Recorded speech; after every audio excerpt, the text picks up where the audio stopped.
Blacksmith of the Apocalypse. By Arcuser. Chapter 601. The Leaderboards. Many thoughts flashed through Seth's mind. Happiness, doubt, but most prominently regret. Why couldn't this have dropped earlier, he screamed internally. If the proficiency he had gained from his legendary armor set had been tripled, he might have reached the master tier by now. Why didn't his prophetic skills tell him to wait a little longer? He was willing to allege malicious intent of the system. He took a moment to cry his crocodile tears and get it out of his system, before pulling himself together. He couldn't change what happened, so there was no reason to get hung up on it. He had more important things to do. As it could be reversed later, Seth decided to postpone the publication of his name for now. You will be listed as hidden on the leaderboard until you decide otherwise. The blacksmith wanted to hurry back to Minas Mar and make an announcement, but since he was already here, he decided to take a look at the rankings. The church would probably fill with people soon. He wanted to use his head start to familiarize himself with the new system function. He entered the familiar entrance hall of the system church. Above the rows of counters opposite the entrance was now a huge system window glowing in a bluish-green light. It listed the first 5 places of every class. Looking at it directly imparted knowledge into his mind. Using the code words rankings or leaderboard, he was able to summon a personal, more comprehensive window to browse while being on church grounds. It was just like the other system windows, with the exception of the restrictions of the locality. The rankings were split by basic common classes such as swordsman, warrior, archer, or thief. Anyone could choose. Even if one had a higher or specialized class, they could be classified into these basic classes. For example, Seth was a spirit blacksmith, which was a unique blacksmith class. Despite knowing the goldsmith and enchantment skills, he was not in the goldsmith or enchanter ranking. Neither was he in the bard ranking, since second classes didn't seem to count either. Similar to Seth, it seemed that many people had decided to hide their names, as the lists were filled with either hidden names or names he didn't know. In general, most high rankers had chosen to hide their names for now. He was rather sure that he would see many of the names of Minas Mar in the higher ranks, but they had probably chosen to hide it for now. They would need to make the decision together, on who was to reveal their rank to the public. However, there was one name Seth knew.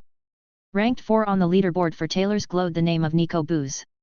The blacksmith could have known that the conceited tailor would not choose to hide his name. What surprised him was that Booz was only in 4th place. For as far as Seth knew, Booz had reached the craftsman tier not long ago, thanks to Puffle's support. Although he didn't know how exactly the ranking was calculated, it had to do something with the basic skill of the class, right? Crafting skills were resource-intensive to level up. They would either need time and accumulation, or high-grade materials. To think that not 1, but 3 people had a higher tailor skill than Nico Booz, was intriguing. The only place he would bet had one of these people was the association in Y City. They had invested a lot in their crafting department. As for the other 2, maybe one of them had to do with the ruffian that was messing with Minas Mar? It was just a suspicion, it could be the work of an enchanter just as much. Seth, he heard someone call out to him. Turning around, he saw most of the executive members of Minas Mar approach him from the teleportation hub. It seemed they had had the same idea as him, to check the leaderboard as early as possible, before the place got crowded. Mina had called out to him and ran to his side. It seems like we all had the same idea, he greeted them. I was on my way back to talk about the world quest when I heard about the leaderboards. After everyone had a look at the leaderboards, they returned to Minas March. The church started to fill and they didn't want to discuss their matters in public. They assembled in the meeting room to talk about how to react to the new changes.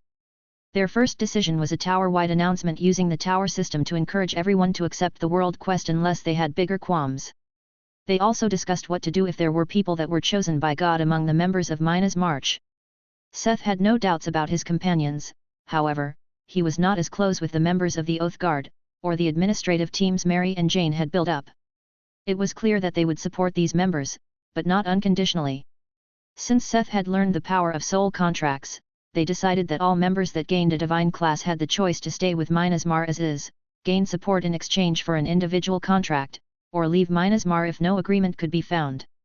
Since Seth could use soul contact to keep their secrets, he had no qualms about letting people go to find their happiness somewhere else. The next point was the rankings. Almost everyone present in the room was somewhere in the top 20 of their respective rankings. Monique was the only one besides Seth that held rank 1 in her leaderboard of spear wielders, as one would expect of someone who gained the epic spear demon class with her skill alone. Mike was in third place among swordsmen, despite having attained the sword demon class. First place was unsurprisingly held by the repulsive hero, who obviously published his name. The real question was the unknown second place. It was similar for the others, although their ranks were not low, it was hard to imagine there was someone stronger than them. Taking Mina for example, who was ranked 8th among the assassins. They suspected that the initial ranking might be mostly based on skill proficiency alone. With the growth correction of Orihuma's, it was not hard to imagine that someone had higher assassin skills than Mina if they got their hands on some special classes. In conclusion, they suspected that the ranks in a class leaderboard were not necessarily an accurate depiction of their overall strength. Or Mina's Mar was overall a little weaker than they thought, but where would other people get full sets of tailor-made epic armor? The way the ranking worked was a little impractical for some of the other members. Allison and Link could not enter the rankings of Chef or Alchemist, as those were not their main classes. The Gourmet Hunter counted to archers and didn't even make it into the top 100, while Allison as a wizard still made it in the top 20, despite spending most of her time making potions. Tekker had an even more awkward problem. It was clear that he was an extremely powerful tanker, with the assistance of items, but he was unranked. He did not even get a notification that he was on the rankings. Finn had a similar problem. Seth guessed that it might be because they had unique classes that had little to do with any of the basic classes. Finn's first class for example was the unique class Battle Cleric that mixed the skills of a cleric and a brawler. It was likely that this was the reason she was not put on either list. Not making it to the rankings made her a little depressed. These examples made it rather clear that the initial rankings were not necessarily a fair representation. However, up to now, the system had always been objectively fair, which led to the conclusion that there was most likely a way to raise the ranks, aside from raising one's basic skills. They would need to consult Simon for some specifics tomorrow before making the final decision. For the time being, they decided to keep their ranks concealed, since revealing them came with pros and cons. The rank of the best blacksmith on Earth would be a great advertisement, but the turquoise anvil already had a lot of business and there was not really a need for it now. On the other hand, it would reveal that Mina's Mar had the best blacksmith on Earth, possibly making them a target. It was added to the tower announcement, that members should not reveal their rankings if they had any and contact their superiors before making a decision.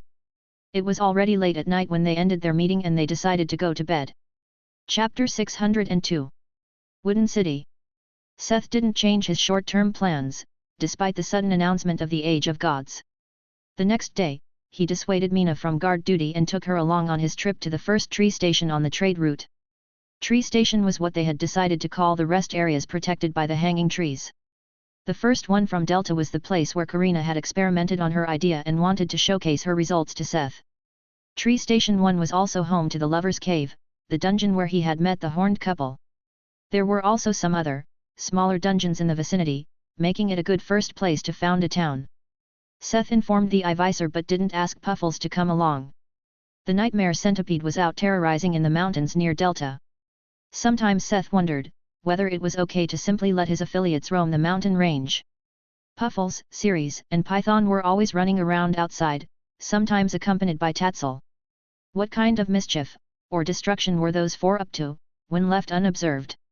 He liked to imagine the group going around smashing dungeons and super-powerful monsters. It was just a funny thought, though. Instead of taking Puffles, they used the shuttle to cross the distance. It was faster than when traveling on the ground, or even with the flying Ivisor. Within mere hours they could see Tree Station 1 in the distance. While Mina looked on in shock, Seth's face distorted in terror.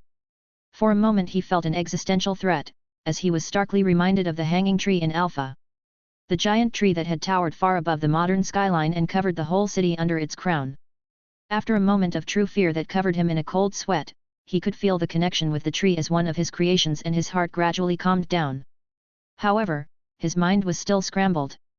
The blacksmith, the people of Mina's Mar, and maybe even Karina had obviously underestimated what kind of size these offshots would be able to reach in the cold and barren mountain climate. The tree easily dwarfed the nearby mountain peaks.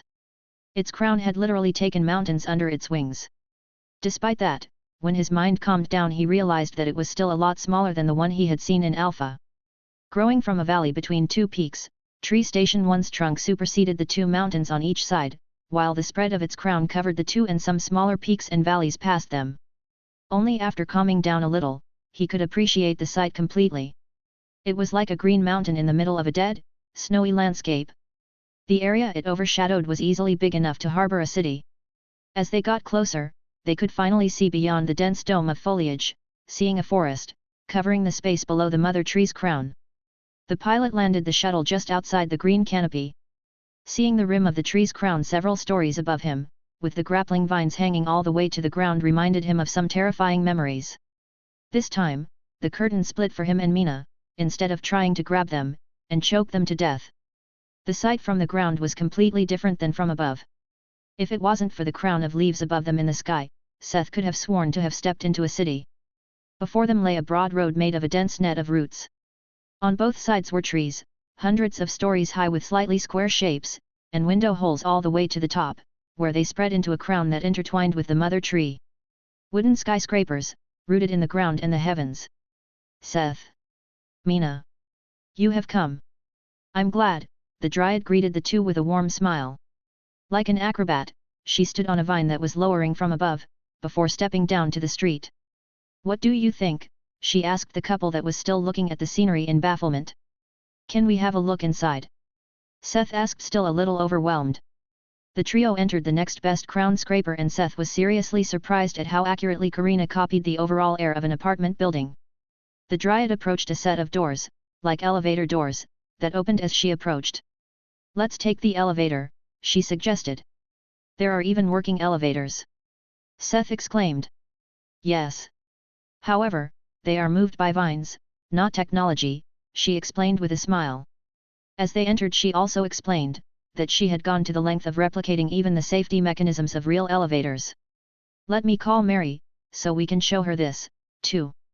Mina reminded them. Seth had almost forgotten about it.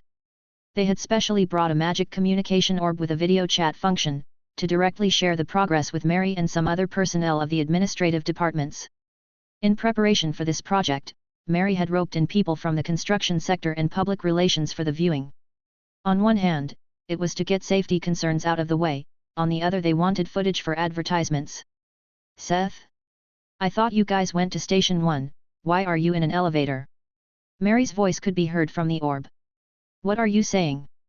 We already entered one of Karina's buildings. Look, she's here with us. Sorry for calling a little late, we were distracted, the blacksmith apologized. So Karina made elevators, I see, Mary said, a little stumped. It's too early to be surprised, wait until we show you the outside. Give me a moment.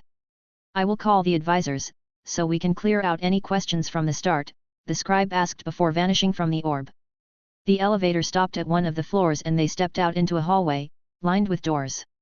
Instead of exploring further, they waited for Mary to return. And you really managed to do all this in just a few days? That's crazy, Karina. Mina gushed. Hee, it's not that big of a deal. Once I finished the genetic blueprint for a house tree, it was just a matter of providing the energy for growth, she answered shyly. Don't be so humble. You stomped a whole city from the ground in a few days. That's massive, Mina kept praising. She's right, Karina. You did something really big, bigger than any of us could do. But you just said you made a genetic blueprint? You learned quite a bit in Delta, hey. I have been consulting Lord Allison on some of these topics. Before I planned on manipulating each tree individually, but by telling the tree that this is how it is supposed to grow from the start, it is a lot easier. The Dryad didn't even realize how absolutely frightening everything she said sounded. She had quite openly stated that she could genetically program plants. Seth especially had great respect for genetic engineering, since the whole debacle of the ever-propagating forest was caused by it. But you are sure these housing trees won't grow anywhere outside of your control, right? Well, theoretically I could make seed for them, but I doubt they could grow anywhere naturally. They consume a huge amount of power and resources. I sucked the whole network dry to prepare this. With that you mean, all the other trees? And the original mother tree, yes, the Dryad confirmed. Does that mean the other trees aren't this big? Unfortunately not. There are some differences, but Tree Station 1 is currently the biggest. Although Karina seemed a little depressed as if she thought Seth would be disappointed, Seth actually felt reassured. If the Dryad could stomp this kind of scenery out of the ground as if it was nothing, it would have been kind of scary. However, with the addition of this urban forest, I'm sure I can gather energy for the next city quicker, she tried to cheer him up. Soon, Mary returned just in time to break the awkward silence that followed. After that, they continued their tour through the artificially biologically grown city. As they continued, they found that the only drawback of the housing trees was that the rooms were bare and lacked any power lines. Through the orbs came a lot of professional questions and requests for different shots and pictures as they toured the city. Obviously, Karina was no city planner, so there were a few problems here and there, as there were virtually no utility buildings or infrastructure aside from the route roads. Despite these flaws, it was a great prototype and definitely better than the current emergency shelter for the people of Sigma. One could even think of these flaws as a blessing, as they would bring work to the people. Normal work. They finished their first inspection with an overall stellar impression of Karina's work. Chapter 603. Simon said. So, this is what Simon said. The day after their inspection of Karina's work, Seth didn't directly delve into crafting again. The reason was other people doing their job. He was currently sitting in a meeting, while Evie presented the compilation of the information she got from Simon about the rankings. As they had expected, the initial ranking was based on the basic skills of these classes and some other factors, with less importance. Simon also confirmed their suspicion that there was another way to rise in rankings. Namely, challenges and achievements. Lower ranks could challenge higher ranks to direct duels in some cases or competitions in others. The other way was by collecting class-specific achievements and titles. Of course, to challenge someone, they would first have to find out their names, in case the person didn't publish it. In the case of a challenge, both names and their ranks would be revealed. These options made it quite clear that the leaderboards with their benefits were just another way of the system god to fan the flames and have the players struggle. However, that is not the end. Simon also revealed that the leaderboards are primarily a way for gods to look for champions. Except, that deities could see more than just the higher ranks. This meant that being higher on the list did not only come with direct benefits but could also improve one's chances to be chosen. Despite Evie's persistent questioning, Simon had not explained more about how the gods perceived the rankings. Whether he didn't know, or just kept mum, Evie couldn't tell. I believe I found a problem. Won't people start a lot of random challenges to uncover the hidden names? Lydia threw in the room. Won't people guess that strong people will be higher up on the board?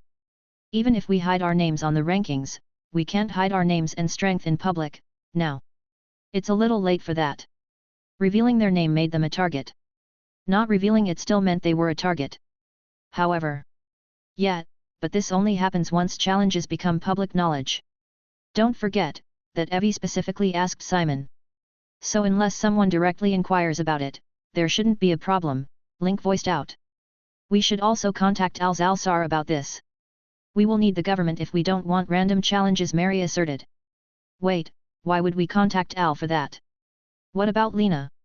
Seth asked confused. Ah, yes.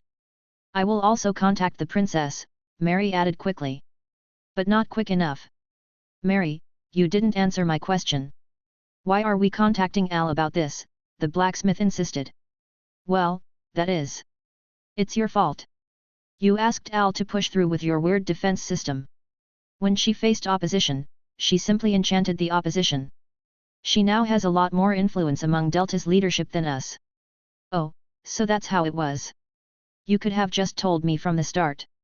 Don't differentiate. Al's power is our power. Al was really reliable. Wait, you don't have any problem with the fact that Al used her powers to influence people? Mary asked baffled. How is it different from using money to get our way? It's a nice and peaceful solution to deal with people that don't listen to logic and reason. Compared to what she could do. Although you might not believe me, Al is not a very nice person.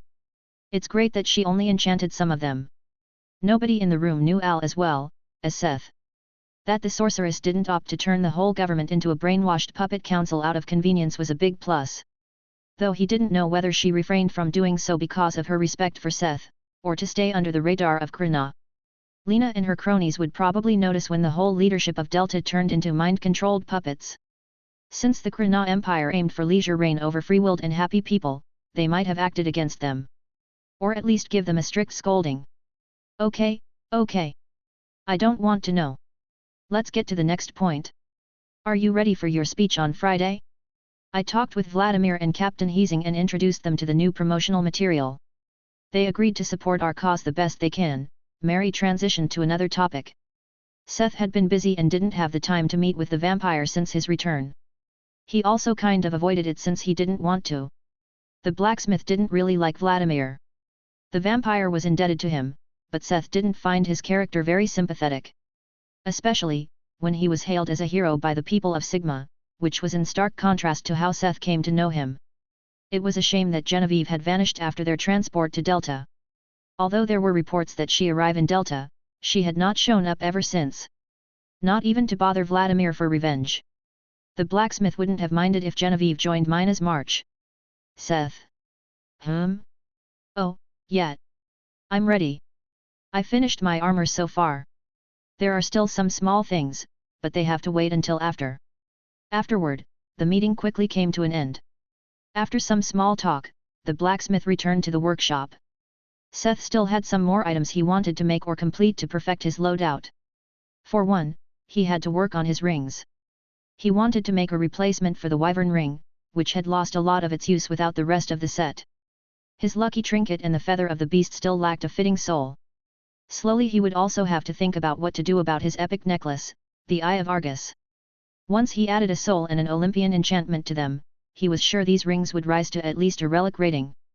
However, he lacked souls and materials for all of them. The business for high-grade souls was no candy shop, so Seth could only commission Tenno Mole to keep his eyes peeled. It was similar to his plan to improve the chances of his friends becoming chosen ones. He lacked the materials. For now, he could only concentrate on making the Fire 2.0. It was cold. So bitter cold and dark. It felt different from being a mere soul, this place felt cramped and cold. He had promised a new chance. A way to make amends, too. Eerie music started playing. An otherworldly clear flute and the seductive play of strings promised him a way out. As if they tried to lead his steps in the darkness. They were joined by a voice he couldn't understand. With the voice came a change and he felt the tremors of music penetrate his very core.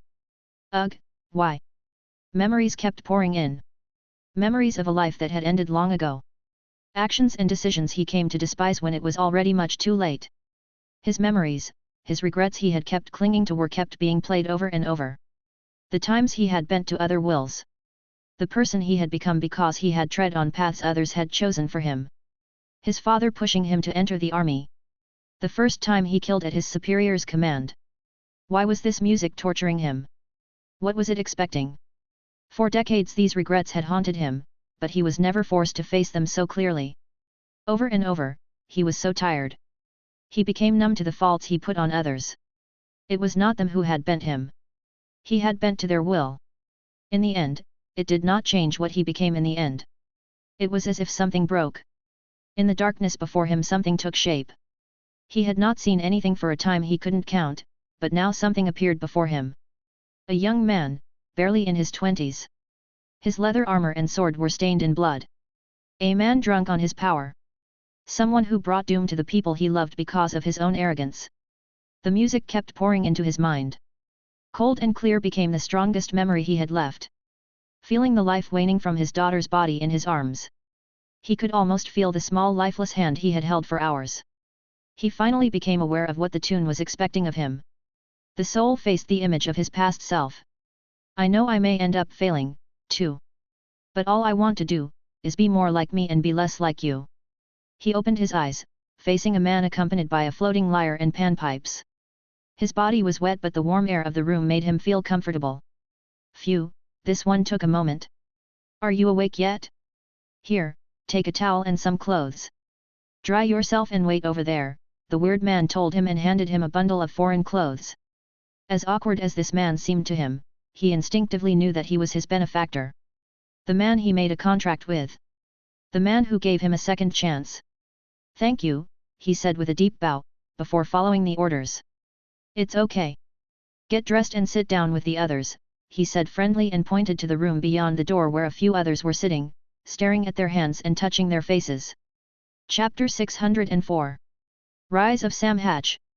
Everything came as a trade-off.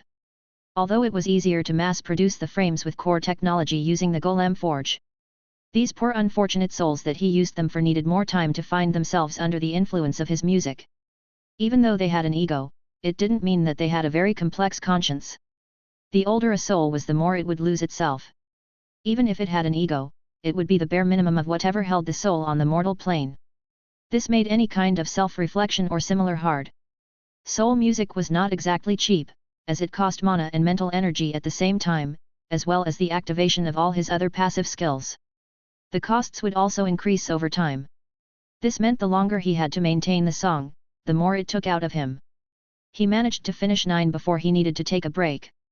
The blacksmith accompanied the 9th, a gorgeous woman, maybe in her early 30s, out to the workshop after she got dressed. The other 8 had waited here, wearing the same simple clothes. Seth faced their expectant gazes. Although I had explained it before, I'm sure you all still need some time to get used to your bodies and collect your thoughts. I have rooms prepared for you all. As per our agreement, you can stay here with us, or you can leave. You are free to choose and lead this life however you like. Just don't forget, in the case that you wish to leave, you have to come back and help if I need you. You can take your time to make a final decision on this and we will help you as best as we can once you made it. Seth meant it, and this was also written down in their soul contracts. He was their maker, but he had no intentions to tie them down and be their master. He emphasized for them to take their time with the final decision. They could also go outside and experience the world before deciding whether they wanted to be part of Minas Mar, or find their own way out there.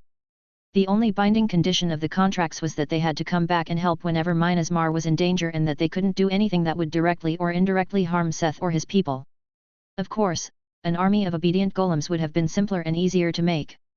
However, a golem couldn't thrive in society. All of the souls he had gotten from Tunamol had strong attachments, but not all of these attachments were some tragic epics. Seth was sure a good part of the souls would stay with him, bolstering Minas Mar's stationary power. He had a different hope for the others. There were quite a few with an unhealthy attachment to power. They wouldn't do well if he bound them down like subordinates. However, if he allowed them to leave, if he cast them into the air to spread as the wind blew them, the chances were high they would grow powers. Allied forces outside of Minas Mar, led by immortal leaders that had sworn to help with their souls on the line. The most trustworthy kind of allies. In the next 2 days, Seth made another 11 more Faer, coming to a total of 20. These were all the small ego souls he had brought from the Soul Emporium. He spent the rest of the time making preparations for the big event, writing his speech, and consulting with Mary and her people about the event. There was a lot to prepare. Among others, the planning of the media coverage for the event.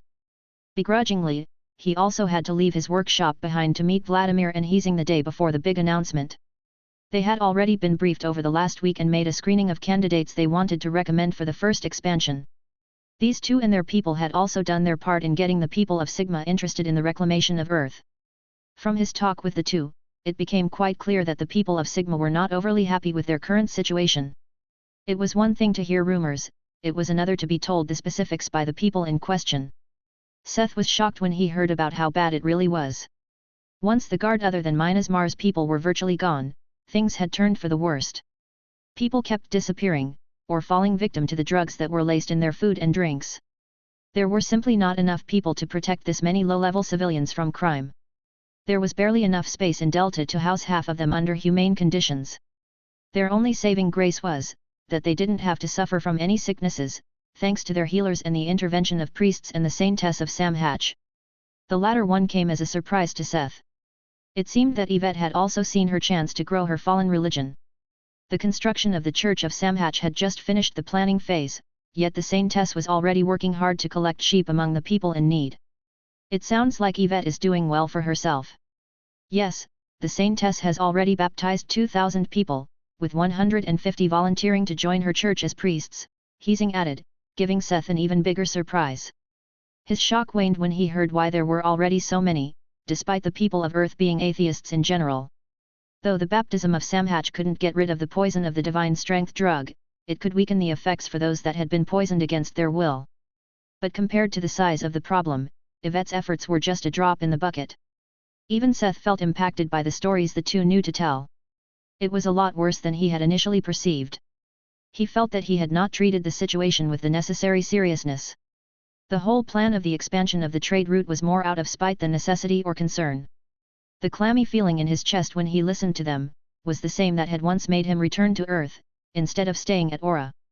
He really didn't like this feeling. Just one more reason to do what he was planning to do.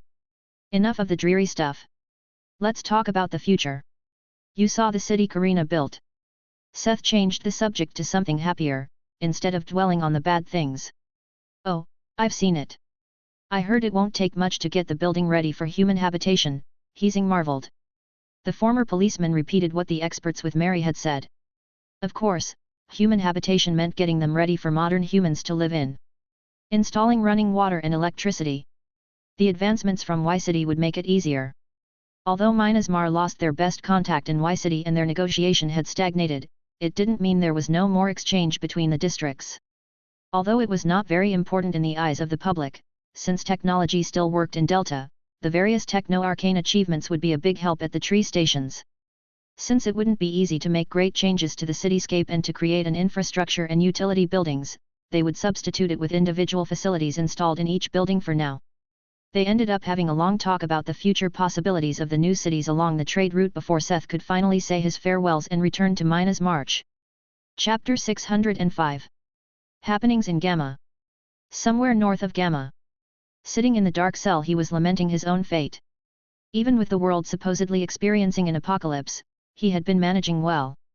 He was lucky to directly start with the class of a swordsman and later managed to improve it to a paladin. If it wasn't for the appearance of the Zarkists, he may have found his fortune as a wealthy man. However, all his skills and improved physique had not helped to defend against the Zarkists. When he was running with a group of other refugees from Gamma, they suddenly met them. They were people in clean equipment with a clear command structure. They offered help and shelter against the Zarkists. Seeing someone managing so well gave their small group hope. False hope. Now he was the last one alive. He had seen the people he came with slowly waste away under the constant tests and experiments. His great physique as a tank had become a curse, as he somehow endured all the pain and suffering until now. Even if he wanted to end it, they would not let him. It had been days since the last test. They had injected him with something that made the muscles all over his body cramp and feel sore. This state had not stopped since then. He would constantly cramp and relax in pain. His consciousness was trapped between waking and a state of delirium when he heard movement outside his cell. A key was turned and the door opened with a creak. "Is this one still alive?"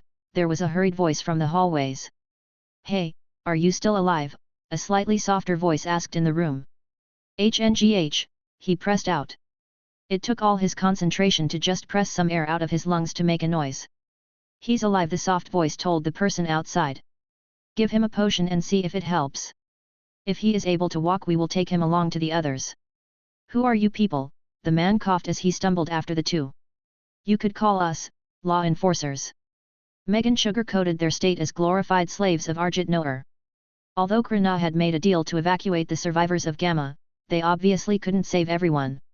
Like them, many people of Gamma had already entered a contract with their undead overlords to save their lives. These contracts couldn't be broken unless they died, which meant that they had to stay in the slowly decaying ruins of Gamma District.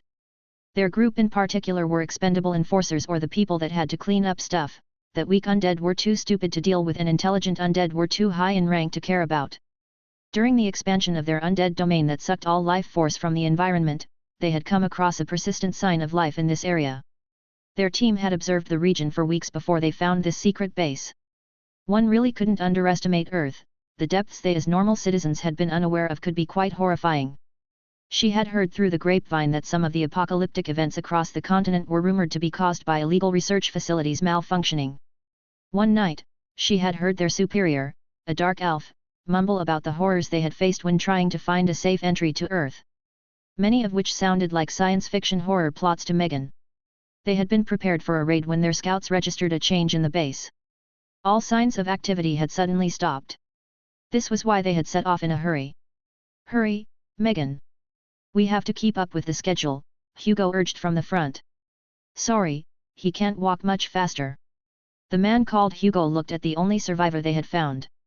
With a sigh he came back and supported the man's other shoulder. "Lift him, we have to hurry." With that, they lifted the injured man slightly off the ground and started jogging along the corridor of cell doors. Megan was glad about his decision, although she knew that Hugo did not act out of the good of his heart. They had already experienced the whimsy of the undead of Arjit Noor. If they could not offer a good explanation or enough information from this place, they would have a bad time. A test subject from this place would take the heat off of them, although it might mean a terrible time for the poor guy they were currently saving. With Hugo's help, they managed to meet up with their collaborators in time. The 5 people were waiting at the junction of corridors for them. Did you manage to set the diversion? Hugo asked quickly. They had observed the base for a long time and scouted it using undead insects, which gave them a good idea of the structure's layout. Except for some of the high-security sectors that even insects had a hard time entering. Their team was supposed to plant explosives in the living quarters of the facility to use the explosion as a distraction. The other shook his head. I didn't need to. The guards are gone. We didn't see anybody. It's as if they vanished, he reported their findings. We also didn't see anyone below. There was only one person alive. It didn't seem like the place was used anymore, Hugo summed up their experience. We should proceed with our orders and try to find out what happened in this place in the meantime. Everyone agreed with this, except for the captive who had no idea what they were talking about. Still, to him, they were his saviors and he would help, if it meant getting out of this place. Contrary to the man's expectations, their orders had little to do with any altruistic motives. They were to find and capture the head researcher and secure the research data for the liches of Arjit Noor. Getting the research subjects was a secondary objective, they had decided on themselves, in case their overlords intended to test the research data on them. To outsiders, liches may seem like intimidating and horrible beings of great power. As people who knew a little more, anyone on the team could attest that it was much worse than others may think. Liches were not inherently evil, nor did they hate the living as many other, lower, undead did. They just completely lacked any form of empathy when it came to their research. They were like the evolved form of a crazy scientist, always hell-bent on researching the limits of life, death and undeath. Liches were a lot more frightening than some one-dimensional villain who was evil for the sake of being evil or enjoying the pain of others. According to their initial reconnaissance, there were 3 points of interest they could not scout beforehand. What they were searching for were the high-priority research facility where the head researcher was located and the server farm, that would most likely hold the backups of research data. They suspected them behind 2 of the 3 sections in question. To secure the mission objectives, they had to split up and check all 3. Hugo, Megan, the research subject, and 2 of their comrades went together. Despite the explosion, the path was eerily silent. There were no guards or researchers. The base was completely desolate. The blast doors that divided their destination from the rest of the facility stood wide open.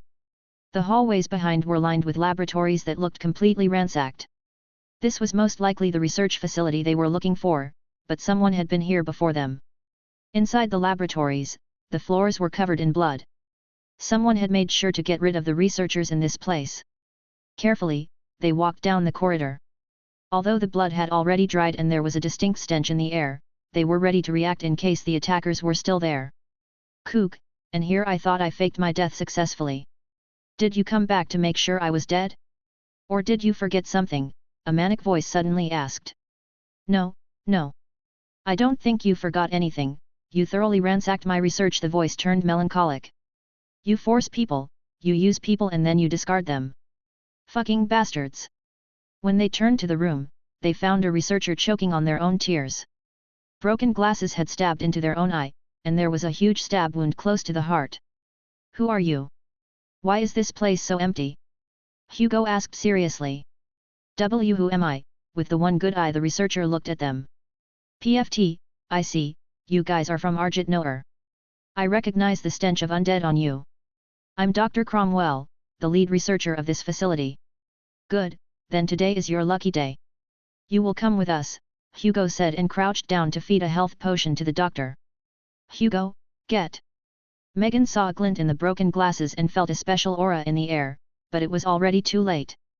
The doctor had suddenly grabbed Hugo's neck and tumorous growth started deforming the man's throat as he started choking.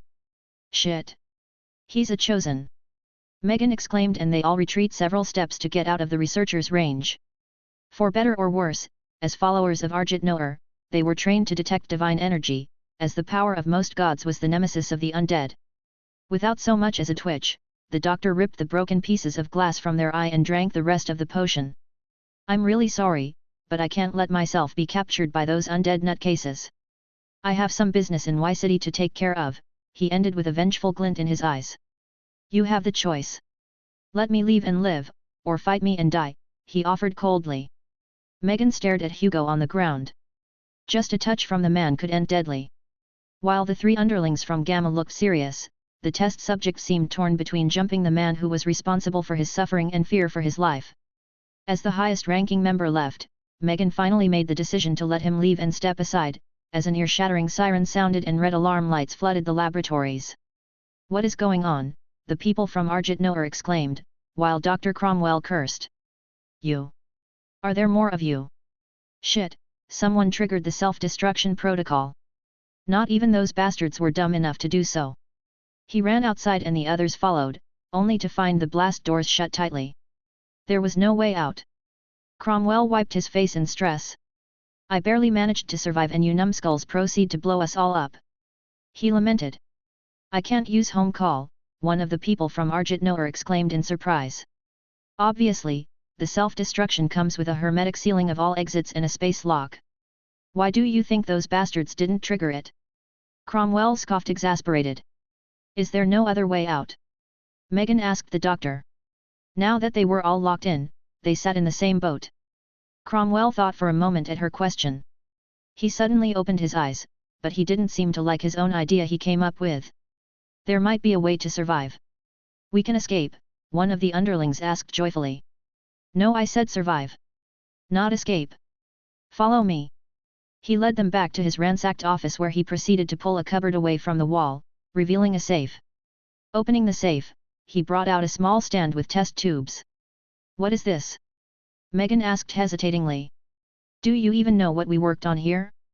We created the elixir of immortality if you want to be pompous about it. Not without some pride, Cromwell explained that they had worked on creating a serum by experimenting on Zarkists, undead from Gamma, creatures caught in Sigma, and samples from a subject from their lost laboratory in Omega. More impressive than the research, was the range of influence Cromwell talked about. There were still organizations with connections all across Earth. Those bastards immediately started killing and looting when we finally managed to create a stable serum. This stuff is the prototype. It only has a 30% chance of success, and even if it does, there might be some unwanted side effects, but if it succeeds, we have a chance to survive the explosion of the facility. Everyone stared at the small test tubes. Who are these bastards you keep mentioning? The Scene, an organization from Y City. They supplied Zentech with some of the materials. I didn't know they had already infiltrated us so deeply. As he explained, the countdown for the last 10 seconds of the self-destruction sequence started. Well, then. Bottom up, good luck to you all. We may see us on the other side. Cromwell said almost jokingly. All of them chucked a test tube in one go, just seconds before a terrifying explosion vaporized them, and any traces of the facility. Chapter 606. Kickoff. Delta, refugee camps. A great crowd of people had assembled on the Great Square in Delta's southern district where the emergency accommodations. The tribulation of the past months was visible in their dirty and disheveled clothes. From a war-torn, hopeless Sigma to an only marginal better situation in Delta, these people had gone through a lot. With gaunt faces they looked to the stage that had been built at the center of the square. Cade was observing the crowd from a window in a house at the edge of the square. She was here at the request of Princess Lena. Although Krina was not directly involved in the project of Minas Mar, the princess worried that something might happen and bring harm to the people she helped saving. Although the Empire had done their best to offer help to the people of Sigma, only a fraction had decided to join Krina and had left Earth behind to find their fortune among the worlds of the Pathworks. Other than superficial help, their hands were bound in this situation, as it was objectively the business of the natives. Lena had tried to gain more support from the Empire, but in the end there were a nation, not a welfare organization. The Rakshasa agreed to this wholeheartedly. After experience herself how ungrateful people could be, she could understand why they didn't offer unconditional support. Even when Lena couldn't give the amount of support she would have wanted to, she was still worried. Cade and some others were only here in case things went south. There was commotion on the stage. She watched Seth, the Tower Master of Minas Mar, enter the stage, accompanied by two huge golems and the Lords of Minas March. Vladimir was also among the people who came to the stage with him. The bard stepped to the microphone and began to speak. Welcome, everyone, his voice echoed from the speaker around the plaza and across the city. He simply greeted the audience, but Kate immediately felt a strange power trying to invade her mind. It was nothing offensive, or aggressive, but she could feel that it was a power that tried to influence her. Of course, she resisted it, but maybe someone at a lower level would be easily influenced by it. Seth kept talking and explained the great opportunity Minas Mar was offering to the people of Sigma. Minas Mar had been working on opening a physical trade route to Y City that would allow for an easier trade and safer travel between the two districts. Along the way they found many places of opportunity. Dungeons and resources were now abundant in the central mountain range. He spoke some drivel about their history. Something over a century ago, humanity had built the districts and pulled back from the world, so it could recover. According to him, now was the time to reclaim their land. To deal with the changes in the world, those that happened and those that were to come, they would have to cultivate the wilderness, the no man's land once again. The power in his voice kept swelling the longer he spoke, however, it still couldn't quite breach Kate's defenses. Since she was not as influenced as the audience, she could see through his pretty words. The crux of the matter was Minas Mar's plan to found cities that would work as trade hubs to cultivate the resources along the route to Y City. They would recruit settlers to live and work in these places under the protection of Minas March. To help in this dire situation and on behalf of his friendship with Vladimir, they offered preferential treatment to the people of Sigma. Since Delta could not take on this many additional people, he offered those who were willing a way out. However, the offer was open to everyone who felt wrong in Delta. If you are willing to look for a new fortune and a better future together with us, everyone welcome to apply. He paused and an ear-shattering flood of cheers suddenly filled the plaza. He waited for minutes until the cheers calmed down. Please send your applications to our business building. You can find the forms and address online or available at our own or our affiliate shops from. He ended with list of affiliate shops from businesses that partnered with them in this endeavor. Kate wasn't interested, so she didn't really listen. Who would have thought that everything would end without any problems, she mumbled to herself. The moment she spoke out, the whole venue was covered in a dark red light and mist started rising from the floor. A weird dome had formed above the square. Haha! Finally! Now, your little play is over. Today, I will end you pesky flies from Minas Mar. A man was floating in the sky above the crowd. He wore dark robes and exuded a demonic charm. Kate could feel a much more aggressive of aura that tried to influence her. If the bard's speech was gentle guidance, these were brutal commands. He lifted his arms. On the roofs of the buildings surrounding the plaza, silhouettes of all shapes and sizes appeared, filling the scenery. I will thank you for assembling so many pigs for me to harvest. Attack! Kate was about to move, when she realized that she had seen the shades that filled the rooftops before. The people surrounding the square attacked. All kinds of projectiles and magic spells were fired, but not at the crowd. A wave of deadly attacks from all sides swept over the man floating in the sky, who blocked everything with a transparent energy barrier. What is this folly? He exclaimed indignantly before his face fell in shock. He twitched to the side and barely managed to evade an arrow that had penetrated straight through his barrier. The tip grazed his cheek. He was about to speak, but halted again to hurriedly catch the arrow that had turned around to get him with a second attempt. The red dome in the sky vanished, and Kate could recognize the silhouettes on the rooftops. They were mostly humanoid of all kinds of sized, shapes, number of body parts and with some beats parts. The only common feature was a weirdly regal mustache on all of them. Some had no eyes, a nose, or a mouth, but all had a proper mustache. They were the chimeras of Minas March. The Rakshasa had only seen them once in passing. Looking back to the man in the sky, she could see that place where the arrow struck him darken, as if the small wound was already festering. It was in stark contrast to the smooth, almost jade-like skin of the foreigner. Did you think you could crash our event? These people are under the protection of Minas March, the bard scoffed. Kate could feel a provoking power in those words, but it was all directed at the floating man. Just like the second arrow, on the bow he was holding.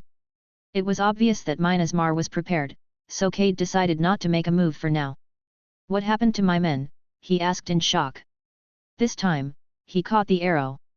It seemed that he was too quick to be hit, if it was not a surprise attack. What do you think happens to a bunch of invisible assassins that were caught? The blacksmith bellowed, condescending as an arrow of light shot out without any kind of preparation. The projectile directly penetrated the man's shoulder. Despite the incredible speed of the arrow, the foreigner had reacted. Kate had seen him move in the nick of time, otherwise it would have been his heart, not just his shoulder. Tisk! This is not over. To the shock of everyone, the man suddenly turned into a red bolt of lightning and vanished. Cade was also too surprised to move. When she finally reacted, the bolt had already vanished from her field of vision. This was easier than expected. The Tower Master mumbled in the microphone on stage. I mean, as you can see, even if fiends try to harm you, you will be fine under the protection of Minas Mar. Chapter 607. Bess and Daimon. The event ended in a spectacular display of their power, though Seth had expected for them to put up a bigger fight. The villain just running away after 3 shots was a little anticlimactic. Was equipping all the chimeras that had returned from the mountain city and the Oath Guard with detection devices and stationing them to guard the venue overkill? He had just left the stage when he spotted Cade in the crowd close by. He waved at her. It had been some time since Seth had not seen her since Sigma. Did you watch the show? He greeted her when she came closer. Yes, unfortunately, I couldn't react in time to stop him from running. She seemed almost a little guilty when she said that. No need to worry. I prepared someone to track them in case they used some weird skill. While everyone else from Minas Mar was busy directing the slowly dissolving crowd, Seth and Cade made some small talk to catch up. She told him that she was still with Princess Lena. It was not hard for the blacksmith to guess that Lena had sent some people as a safety net. They had not talked for long when a solemn melody interrupted their conversation. It was the ringtone of Seth's communication orb. Oh, excuse me for a moment. Al, did you find their hideout? He spoke into the small crystal orb. Well, no. He fled outside of Delta and probably noticed me following him. When he came to a halt, he was completely exhausted. Instead of begging for his life, he announced that I would never catch him alive and blew himself up, the melodious voice from the orb explained grimly. Seth could help to feel disappointed, but he didn't let it enter his voice. It's all right. No big deal, just come back. He ended the call and turned back to Cade. Sorry for the interruption. Seems like it didn't go as you wanted it to. The blacksmith couldn't help but let out a small sigh. You win some, you lose some. It already happened, no need to linger over it, he shrugged and let it go. That's a remarkable attitude, Cade praised. Thanks, well, it seems like everyone is more or less finished. I will return to Minas Mar now. And don't forget. Yet. I will look for Minas Mar if I look for a better place to stay, she interrupted him. Maybe had offered her a job once too often?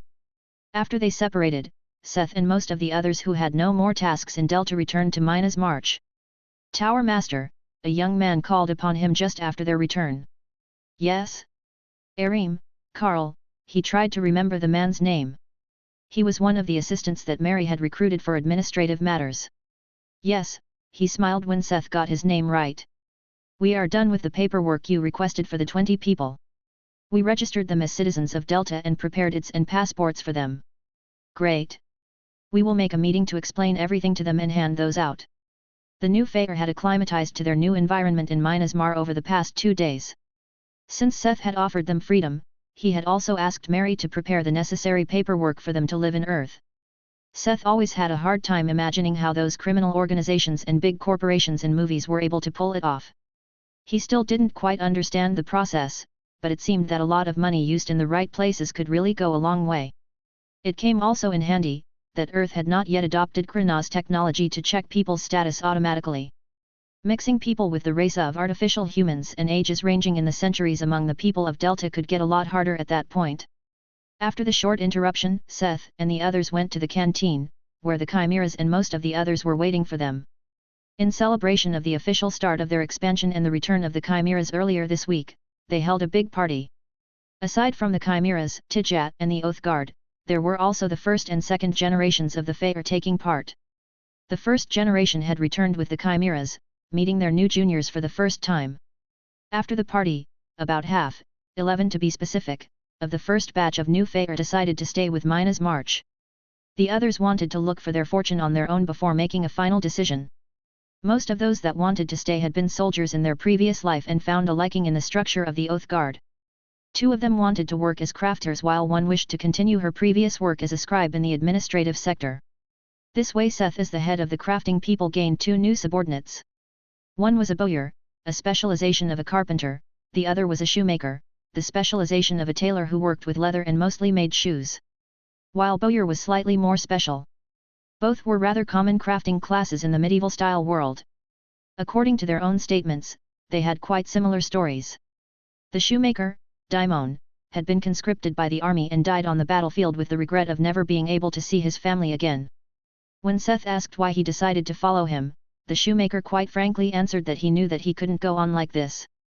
He was stuck as a ghost, because he couldn't let go of his wish, despite knowing it was a wish that couldn't be fulfilled. He had been dead for decades when he was captured by Atanomol's people. At this point, there was no way his wife or daughter would still be alive. He rather wished to join Myanmar's workforce, and use his second chance to find something new to live for. The latter part was the reason for many souls that had agreed to come with him. They didn't have a way to move on to the afterlife. A chance for reincarnation didn't come every day, so they grasped it. The bowyer Bess worked as a bowyer and hunter for a low-ranking noble in their castle. When the stronghold was besieged and finally fell, she didn't manage to flee and died a rather gruesome death. Seth found these two quite funny, as they seemed to have an appearance closest to what they had been like when they were alive. Most Faer saw themselves in a better light than they would have looked as a human, giving them above-average looks and physiques, independent of sex. Daimon and Bess on the other hand, the first was an older man past his prime with a scraggly beard. His arms were still burly, despite his body looking rather gaunt. The typical image of a man who worked hard for his whole life. Bess on the other hand was a mountain of a woman. Her height was close to Seth, and she was almost as burly as him, if not a little more. With every breath, her bosom rose and sank like an empire. She wasn't ugly, but also no great beauty. It didn't seem like any of them embellished themselves in any way, compared to the other Faer who sometimes seemed like they used app filters during their self-reflection. It just made them more sympathetic to Seth. They also fit right in. There was a big stock of leather that Daimon could use to improve his skills quickly, while Bess could do the same with woods from the hanging tree. They could sell their product at the copper anvil at first until their skill ranks caught up with the dwarfs. Although Seth had his way to work with leather and wood, they were not his preferred materials. He was glad that he could soon be able to leave these parts to professionals. Since most of the big things were over, and he pushed the follow-up work on others, he could concentrate on his own task. Primarily mastering his new armor and working on the other Faer. He also kept looking for materials for his rings and the equipment for the other, but the situation seemed black on that side. Chapter 608. Growing Family. Cinema Dimension. The place had grown quiet with the announcement of the World Quest. Most figures that had come to watch the adventures of the joint champion had left. Many were too busy looking for a chosen of their own, to leave a clone in the pay-per-view dimension. In the first row, Apollo, Persephone, and Hermes still sat with Hades, Seth and Hephaestus. Aside from them, there was also the dungeon god in the row behind them and some other hidden figures further behind. "Aren't you going to look for a champion?" the dungeon god asked the Olympians from the row behind them. "Who says I'm not looking right now?" Apollo asked, his eyes fixed on an invisible list. The god of sunlight was currently scheming over the rankings. The lists accessible to the gods were a lot more in-depth than the simple ranking the player could see. It was a whole database that could be searched based on tags like player classes, titles, and personality traits. "There currently isn't anyone that picks my fancy. There is that one guy in Y City I found, but he is too ambitious for my taste.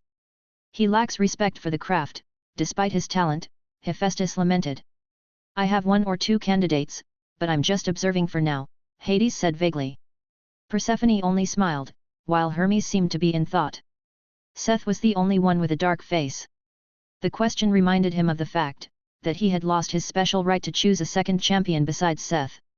He became a little grumpy hearing the others talk since he didn't even get the chance to look at the ranking and observe other players, as they did. This was because he counted as a god who had chosen their champion. He could only observe his chosen and nobody else. As much as he appreciated the blacksmith when he went all out, he only got so much enjoyment from watching him craft some day in and day out. He would have wanted to choose a dedicated warrior as his second champion, but couldn't because of his little misstep when he pushed the blacksmith toward the bard class as his second class. "No need to be so down, Seth. We are in the same boat," the dungeon god smiled. Since he was the god of dungeons, he was something like a competitor and business partner of the system god. Their interest overlapped in some areas, which was why they had a specific agreement. This also pertained that the dungeon god couldn't choose a player as his champion. Although he liked his beasts and monsters, they were seldom as interesting to watch as players. Even the very intelligent ones. "Oh, shut up. You are still better off than me," Seth barked. The dungeon god could still see anything that happened in the dungeons, and let other gods see this, too. He could still observe the players through the eyes of the beasts. It was much different from Seth, whose only personal interface to Earth was now Seth. He would have to pay for anything else. "No need to be so grumpy, Seth. Didn't we agree that you can watch our champions too, once we chose them?" Hephaestus tried to calm the moody god of chaos. Seth's face became even darker, but he didn't say anything. What was he supposed to expect? Hephaestus was a crafting nut, so his champion would be even worse to watch than little Seth and Hades. The god of chaos had seen enough of the underworld, all of them were more or less the same. He didn't have huge expectations for the chosen of Hades. It would probably be some dreary necromancer that played with the souls of the dead. Again, not too different from little Seth. While the others were bickering, Hermes suddenly had a mischievous smile on his face. "I think I found someone who can do great things with my blessing, and we all will have something from it," he suddenly exclaimed. "Oh, did you find some mighty thief already?" Seth scoffed. "No need to be so snarky, to my little brother, Seth." "Who is it?" Apollo turned to Hermes. "No need to hurry. You will soon find out," Hermes said mysteriously. Over the next week, Seth made himself busy working on Feyre. Although nothing happened right away in the world, it was like the calm before the storm. A lot of things had suddenly changed and been introduced. People needed time to adjust, but everyone thought it was just a matter of time for something to happen. In the meantime, the recruitment of people went smoothly from what Seth heard. Their demonstration of power during the live event was quite effective. Although Seth had only thought of it mostly to make their trade route profitable again. With all the changes happening lately, the tree route was going to offer many ways of income in the future. Since Minas Mar was providing housing now, Mary obviously implemented a rent system.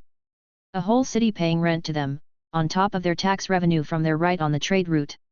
Even if they made the rent cheap, they would earn big. Having the government make a move concerning the leaderboards had also worked, somewhat. Just a few days after the introduction of the rankings, there was an official announcement that explained everything about the leaderboards and their rules. They would have liked to keep some things hidden, but anyone could have gone to ask the church and find out the details. Instead, random duels and challenges were prohibited for the time being. Players from fighting classes that wished to announce challenges had to do so openly in the arena, and they could only challenge a person once a day. It didn't matter whether their guess was right or not in the end. This bought some time for the people that didn't reveal their names, and the blacksmith could concentrate on his own project. Although he was creating life, he left most of the heavy lifting to the golem forge. For the bigger souls, he had gotten from Tunomol, Seth chose a different route, apart from the core technology. He had not wanted to water down the smaller souls, in case it would become harder to find themselves with the introduction of foreign memories through fusion. This was not necessary for the bigger, medium and above-sized souls. He chose the same method he had used for series for them. He would infuse their souls into the base material, before letting the golem forge turn it into the metal frame for their resurrection. By infusing the soul directly into the material, the frame could be made much simpler, since it would not need all kinds of complicated connection formations that allowed the soul to control the frame. Not only did it make it simpler, it also offered the option to make it more complicated, as there was more place for other enchantments. Since the frame didn't need enchantments for control, why not use this space for enchantments to improve the base attributes of the Feyre to be? In theory, Seth could have even foregone the movement enchantments at the joints to make even more space for enchantment, but he decided against it. Leaving out the movement enchantments would have created a weakness. Currently, the fleshly body was a mostly cosmetic add-on.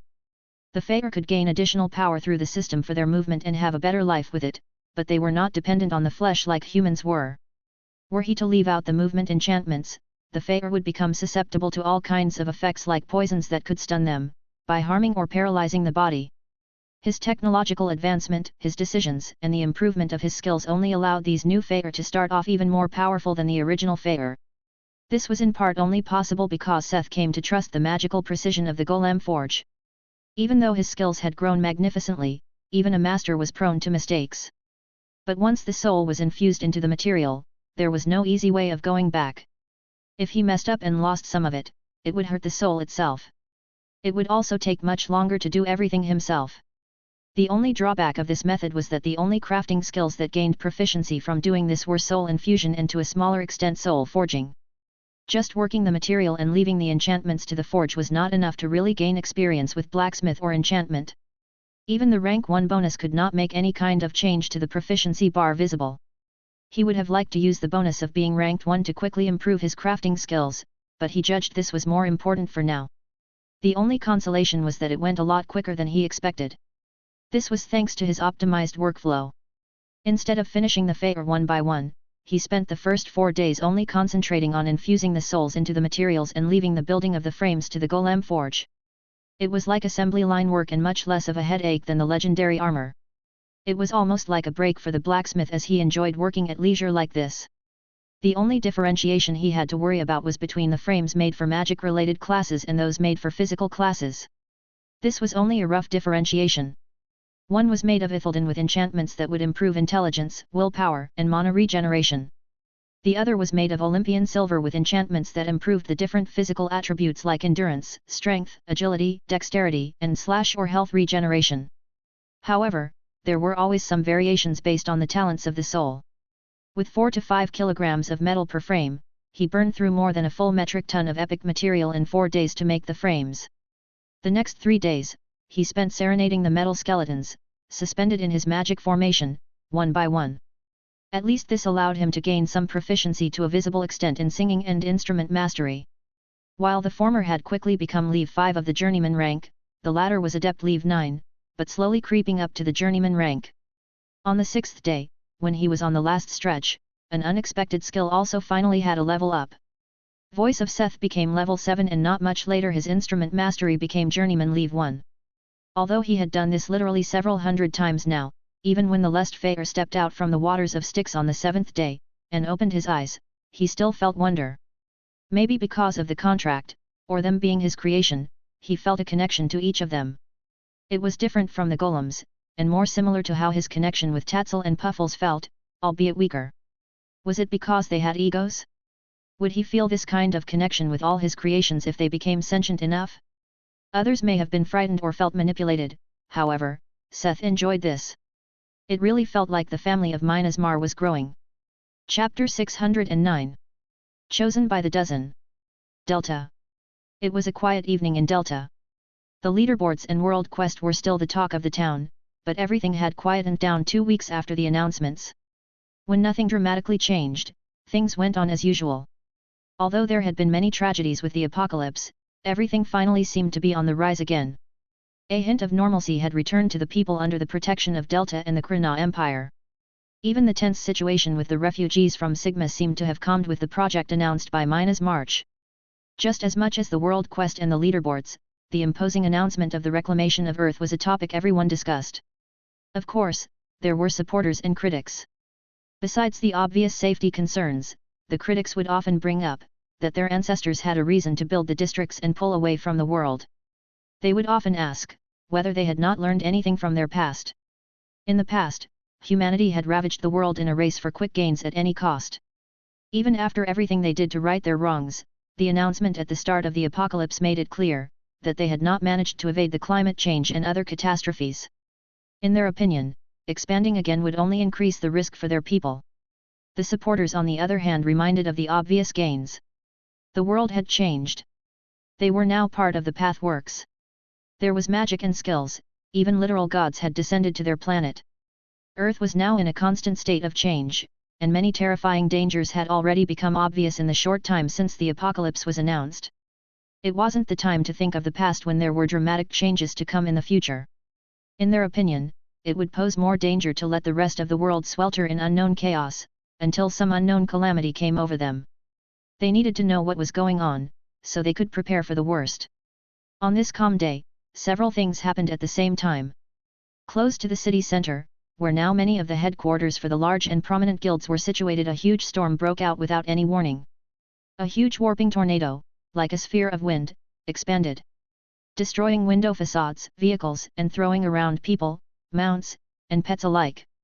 Fortunately, nobody died thanks to their strengthened physiques and quickly arriving emergency helpers with healing magic. Similar things happened in this region. A sudden area of darkness, independent from natural or electric light, A sudden local outage that held on for just a minute. A spontaneous blooming of plants and similar less noticeable events. Other events also happened in different places in Delta, but not as densely packed. Is it true, you have become a chosen? Yes, Tower Master Evan answered shyly. And the god that offered you his blessing was really Hermes. Yes, he blushed. When did you become a thief, Evan? Seth asked the young man dryly. Seth had come down to the stables, as they called the area built for the tamers of Minas Mar, of which there weren't many. Evan had most of the space for himself, and he needed it. After all, he was breeding Titanoboas down here. The 2 juveniles he had brought from Alpha had already become adults, and he had even managed to breed them. Although Seth had concerns about whether those 2 weren't too closely related, but as the tamer/breeder Evan had assured him it wasn't a problem. I didn't get the blessing of a thief. Evan exclaimed indignantly. The great Hermes has given me the gift of animal husbandry, he added proudly. Why did you have to get it? Ellie cried from behind. The slime rancher was incredibly grumpy and jealous. Probably because His Highness wasn't interested in your one-trick pony slimes. Evan countered and stuck out his tongue at her. Could both of you please act more mature? It's not like you are children. Seth scolded. So, out with it, what can your new class do? After listening to Evan's explanation, he could understand why Ellie was jelly. Like his brother Apollo, Hermes had many aspects. Although he was more known as the god of thieves, travelers, and commerce, he was also a guardian deity of shepherds. This was how Evan got the class of divine herder. The class had skills to improve the stats of the beasts he bred and caught by several times. He got a skill that could tell him most traits of a beast and even special food that could further improve their power, level, and growth speed. If that wasn't already powerful, he had the skill selective breeding, which didn't sound like much until he explained the effect. It wasn't just the pairing of 2 individuals with special traits to get a new generation that would all have these traits. He was able to choose which traits should have a higher chance of being inherited, giving him a certain control over almost anything in the next generation. If this skill leveled, it was safe to say that it would be no different from genetically engineering beasts. It didn't stop there. His new skills were not just about animal husbandry and breeding. His pet space was expanded and he gained stealth and taming skills for the sole purpose of being able to steal and raise a beast's younglings without being noticed. So Hermes' protection as the god of thieves also came into play. Evan had become the kind of chosen with a high ability to grow their own army and bring it wherever they pleased. Though it wasn't as strong as it seemed. He lacked the terror of, say, a necromancer who could grow their army by killing enemies. Evan also didn't have any magical healing skills for his living army. He did have a specialized alchemy skill to make individual healing salves for beasts, but nothing that could help in a big battle. His class only had 2 obvious advantages over similar classes. His beasts could exist independently from him, so they wouldn't vanish if he was killed, and if he was killed, they would go into a berserk state and attack the enemy even more ferociously. The other was the stealth skills that allowed him to hide and not die in the first place. All in all, it was a powerful class, but still had some drawbacks like the time it took to raise and train the beasts, the resource consumption, and himself not actually becoming very powerful. It would be hard to raise the class on his own. However, if he found a powerful backer like Minas Mar, the class had a good chance to soar. Like the tamer had once said, that he would breed the Titanoboas as the mounts of Minas March. An army of beasts mounted with overgeared players and golems. It was fun to think about it. Well, did you already decide? As mentioned in the announcement, we will do everything to support a chosen like you, but you are free to. What are you even saying? I'm not going to leave Minas March. If you want to get rid of me, you have to kick me out. Evan interrupted the blacksmith, slightly offended. Seth had saved his life and it seemed that Evan was very serious about staying. Calm down, I didn't doubt you, I just want to give everyone to the freedom to decide before they commit to something, the bard reassured him. Because one thing was clear, they wouldn't accept people leaving, after using Minas Mar's resources to grow. A soul contract was part of staying as a chosen and obligatory. This was what they had decided during the meeting among the lords. Even the lords did not make an exception for themselves. Oh, all right then. I'm sure and ready to sign the contract. Evan said, motivated. Seeing him so eager, Seth started to feel a little bad. Had he neglected Evan in the past months? It felt like the tamer wanted to prove himself. If that meant that Evan was going to work hard to become strong, the blacksmith wouldn't stop him. Everything for the glorious future of a snake cavalry. Chapter 610. Changes all around. Seth had calmed down a lot in the 2 weeks after the introduction of the world quest. He had finished his armor and the fair. His daily life became much more relaxed as he spent his time more freely. With the project of claiming back Earth as the expansion of the trade route to Mount Agra was now called in public, the atmosphere in Delta had taken a little turn for the better. After the failed attack on the Speech, the attacks had suddenly stopped. As more people now smelled the money, more guilds also joined back in the guard duty to get a chance in joining the expeditions. The expeditions were the action of collaborators in the expansion, such as the Adventurer Guild. Minas Mar had incentivized them to favor guilds that showed public engagement and volunteer work. These expeditions intended to explore more paths off from the already established route to Mount Agra in the hope to find similar great dungeons and land to develop their own colonies. It was one of the baits they had thrown at the possible investors to quicken the development. Nobody had any doubts that Minas Mar would keep its control of the tree stations with an iron grasp now that they provided pretty much everything in these places. This made them less attractive to investors. However, the possibility to found their own little gold mines in the mountain range was a big opportunity. In the current age, many magical materials appeared that were worth a lot more than simple gold, silver, or assets. Owning something like a dark iron mine would make them not just rich on Earth, but also rich within the pathworks. Minas Mar, or rather Seth, didn't mind giving these opportunities to others, as long as it ultimately solved the problem of overpopulation in Delta. The biggest advantage in Seth's eyes was that his friend who had taken part in the guard duty, especially Mina, were less depressed since the situation turned for the better. Since some of their biggest worries were dealt with, they would often go on dates, or just spend time together. He also had more time to spend with the rest of Minas Mar, predominantly Finn. The three would often find themselves spending idle time together or going to dungeons.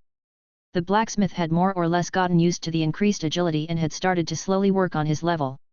He was still level 71, while most of the lords and executive members of Minas Mar were already close to 80. However, he took his time with it. Since he had mistaken his recent worries for some kind of precognitive signal for something that didn't come in the end, he calmed down a lot. There was no point in putting everything he liked aside just because of some alarmist worries. It was also better for his craft when he made things thoroughly. At the moment he could only grind his skills. Although he had plans for the items he wanted to make for the others, he lacked the materials and hoped to make them after he reached the level of master. Until then, he wanted to concentrate on items for the Oath Guard and having his Goldsmith catch up. With the bonus from being ranked first, it became viable to level even with epic rated items, even better if they were relic rated. He had just reached level 6 of Goldsmith, Craftsman, when he heard of Evan's promotion to being a chosen. That day was destined to be tumultuous for Delta. After his talk with Evan, news came in of many other weird and dangerous phenomena all around Delta. Taking into account that Evan did not suddenly burst out with a herd of beasts, there had to be even more chosen ones that did not announce their existence in such a flashy manner. Nobody could stop this day from becoming known as the real starting point for the Age of Gods. As many suspected, the sudden introduction of a bunch of overpowered and unreasonable classes had a massive impact on Delta's power structure. At least within the various independent guilds. But not all surprises were bad. Just like Evan becoming a chosen. Seth was quite surprised when he saw Elsa and Marcel, the couple he came to know during the escape from the theocracy and the evaluation, on TV the next day. It was a report on the sudden storm that burst out from the headquarters of the Boulder Guild. As they came to acknowledge, this was the effect of Elsa and Marcel becoming chosen ones at the same time. They reacted quite embarrassed at the question of what the two were doing at the time, and they also did not disclose what gods had chosen them. Only that they were blessed with the powers of fire and ice, which in conjunction created a huge storm that burst the windows of nearby buildings and led to chaos on the streets in the vicinity. Other reported phenomena were not followed up by the revelation of the responding chosen, which meant there were also champions that kept their identity a secret. This wasn't common. Most champions came forward and took a high seat in their guilds, at the same breath that they announced their status. The sudden emergence of so many champions was the next big thing. Although people had always known about the chosen of God, as there had already been a few before the announcement, they had never been high profile in a good sense. The self-proclaimed adventurer king was despised, while the champion of Zarkan was feared and despised. Aside from those two, there were only 3 known chosen ones before the world quest, and none of them were high profile. One could say that the chosen ones were more of a rumor than a real thing, before the announcement of the world quest. Now, they were here and everyone wanted to try and find a mythological sugar daddy or their favored type of adventurer. Seeing the sudden emergence had a definite impact on Earth as adventurers. What had just been a vague possibility before, had become an actual chance. Where fans tried to find the god of their favorite chosen ones, adventurers started researching gods to better pander to them. All of this opened a new door. In the following weeks, foreign religions from the Pathworks would put up the booths and stalls in Delta to try and recruit adventurers. Seth didn't like this development at all. He knew that they had been there before, but until now, the people of Earth were not religious. Historic records, novels, and games taught Seth that a religion led by a church was seldom a good thing. Even when the system church was okay, he still didn't trust others. Earth was already so chaotic, if people started to go at each other's throats because of the different cults they decided to follow. Even when these churches were led by their gods, it didn't mean gods were good or rational. The only saving grace was, that these churches, similar to Yvette, could also bless people afflicted by the blood berserker drug to stave off or heal their symptoms. Even when he didn't like the development, it was a betterment overall. Especially since it didn't seem like anyone on Earth would instantly turn into some kind of fanatic. What slightly calmed his mind, was that the currently biggest church in Delta was actually the Church of Sam Hatch. The building they had planned for Yvette has mostly been completed thanks to the miraculous improvement classes like architect and builder had on the construction business. At least he knew the saintess of this church, which already counted 20,000 people as their members, among which were 400 priests. He couldn't help but be a little jealous of how quickly a religion could grow. Even when the members were mostly low-level civilians. But he was only a little jealous since he could technically think of them as allies. It was different for the others. Just a bunch of people that came to fish in turbulent waters. Who knew what those people were planning? There were so many of them and all with their own agendas, it was too hard for Seth to think about. He didn't want to and it didn't matter.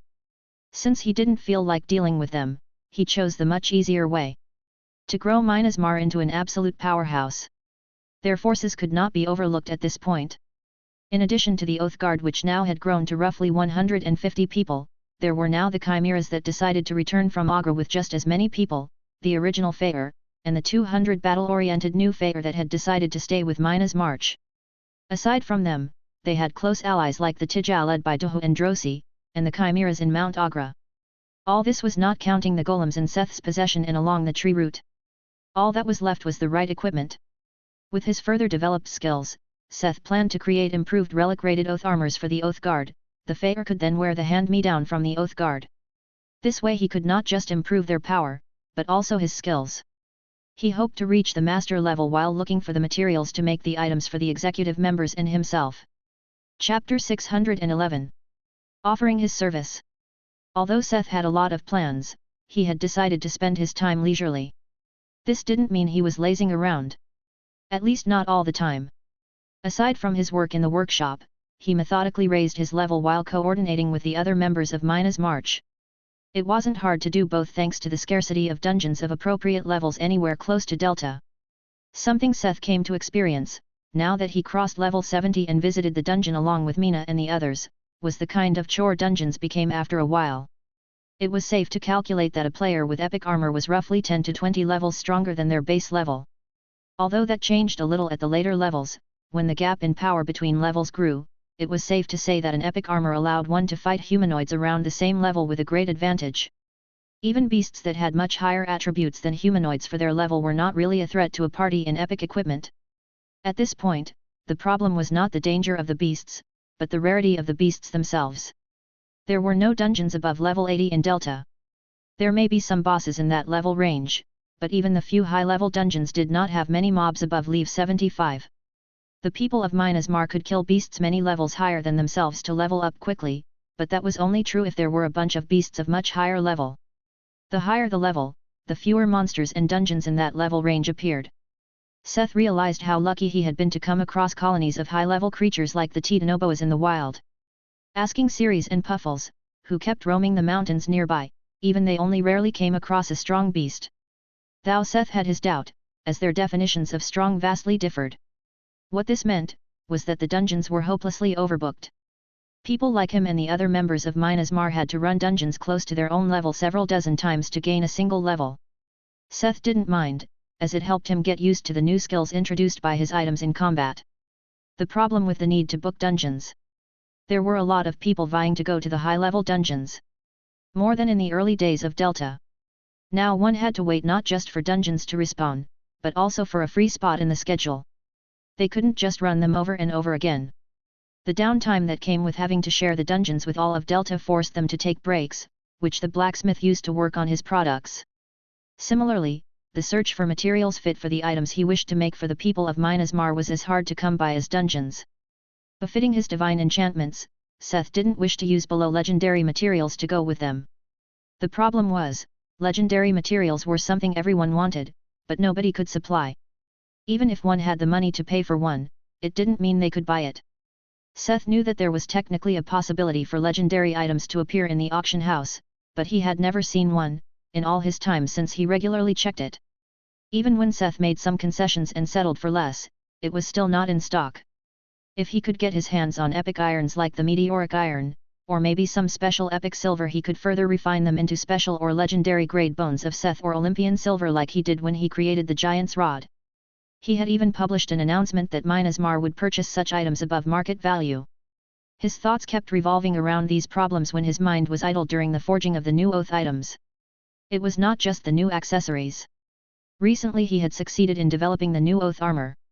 With a combination of enchantments and demonic poems, he managed to replicate the oath effect, while making every piece of the armor a relic. Despite being called relics, the system made it very clear in their descriptions that they had a very low chance to become legendary items if specific requirements were met. Of course, these requirements were not further specified. Seth would have loved to make the new armors in cooperation with Whedon, however, in that case, his own blacksmith skill would fall even farther behind his enchantment. Not to mention the goldsmith skill. Since he currently concentrated on the latter, it did well in catching up. Seth had already managed to raise it to 70% of Leave 6 by working on the oath accessories and fine-tuning the crafting process. Although it didn't help his forging skill, enchantment had also reached the 50% mark of Leave 8. Since it profited from both, the armor and the jewelry, Seth had accepted that enchantment was most likely going to be the first skill to reach the master rank. Tower Master, there is someone looking for you, someone called out to him, as he was polishing a new pendant. Who could it be? Seth had no idea who would be looking for him personally at a time like this. He was sure to have delegated all kinds of work to others. The man introduced himself as Hubert McCarthy. He insisted that you know him. Hubert. He knew that name. Who was it again? Oh, right. That dimensional merchant. Seth exclaimed when he finally remembered. So Tower Master knows him? Will you meet him? Oh, sure, sure. Tell him to wait, I will just finish this up. I will be there right away. Half an hour later the blacksmith arrived in a small reception room in the surface building of Minas March. He found McCarthy seated leisurely on a sofa, slurping from a cup of coffee. The merchant had not changed much. Not at all, to be honest. He had a funny styled mustache, wore a tailored suit, and his magic monocle. If Seth was honest, then he couldn't claim to like the merchant a lot. He couldn't help to feel that the man was untrustworthy. Oh, Seth.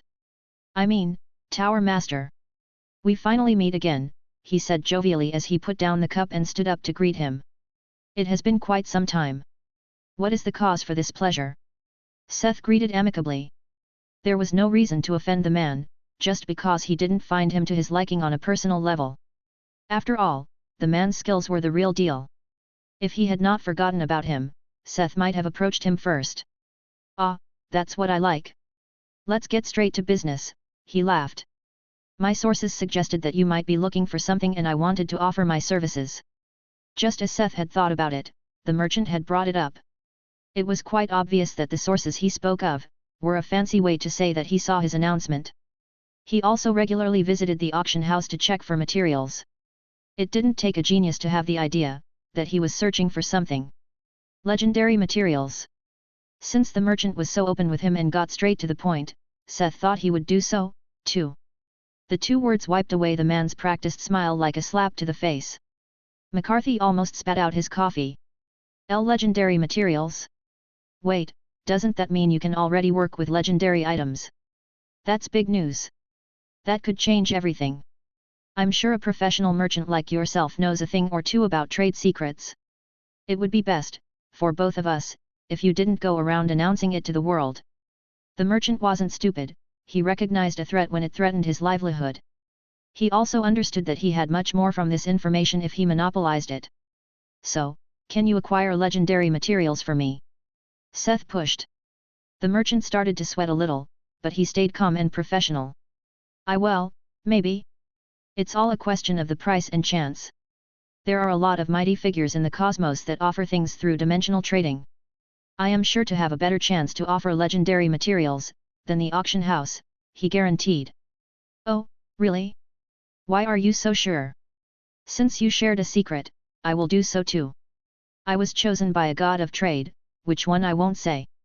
Also, I have a much further reach than the system's auction house. Though, it may take some time. Why? It's a little embarrassing, but not everyone has such a high skill level as you. I can't trade for thing above epic rank, yet, he admitted. That the merchant was actually honest with him, got him some points in Seth's book. Since he was ready to take a step when it came to the auction house, he also decided to give Hubert the chance. Then, how about this? Try to keep your eyes open for me, for epic materials that have the space attribute, and special forms of iron or silver. I would be willing to purchase those from you. Chapter 612. Deliveries. A week later, the merchant returned. It took a while, but Hubert delivered. And what he delivered was not bad at all. The dimensional merchant was able to bring in a bunch of foreign metals. The variations of iron were the most numerous. Although iron had no high conductivity for mana, it seemed quite reactive to the power of nature, if given enough time. Variations of silver on the other hand were not as common.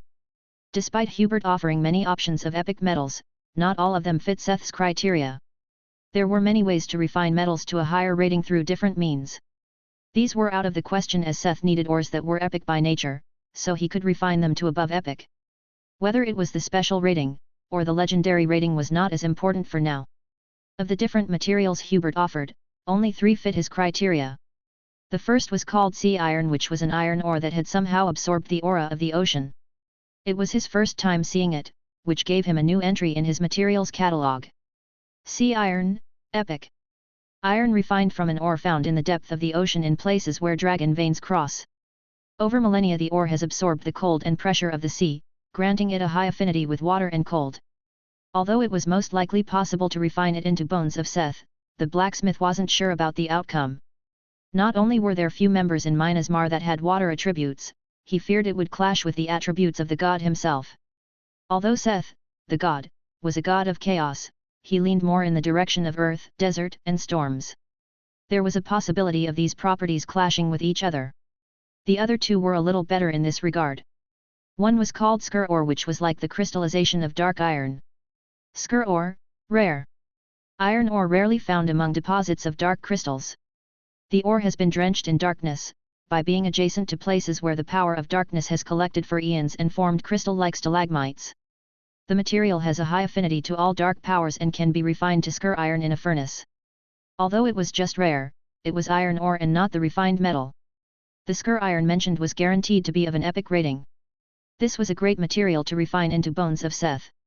With his improved luck and the lucky trinket ring he made together with Alzalsar, he didn't worry too much about the chaos factor. If the resulting material kept the dark properties of the Skur iron, it would be perfect to use on light armor for shadow assassins like Mina and Lydia. The only problem was the scarcity. Even if Seth was ready to buy all of it, there was not a lot to buy. McCarthy managed to scrape together roughly 10 kilograms of raw ore, that still needed to be refined. Lastly, there was Gale silver, probably the biggest surprise the merchant brought him. Gale silver, epic. Silver from veins found on high peaks.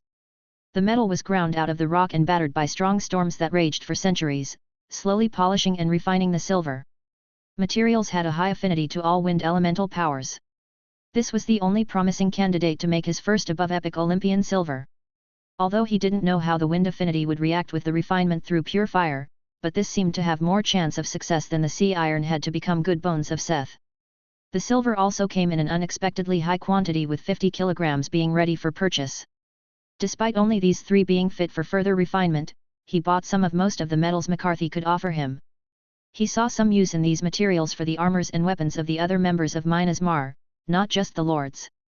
Some of them helped him cover up the lack of metals of all elemental affinities. While elemental affinities were not as important for a pure melee fighter, they were quite important when it came to the equipment of specialized mages.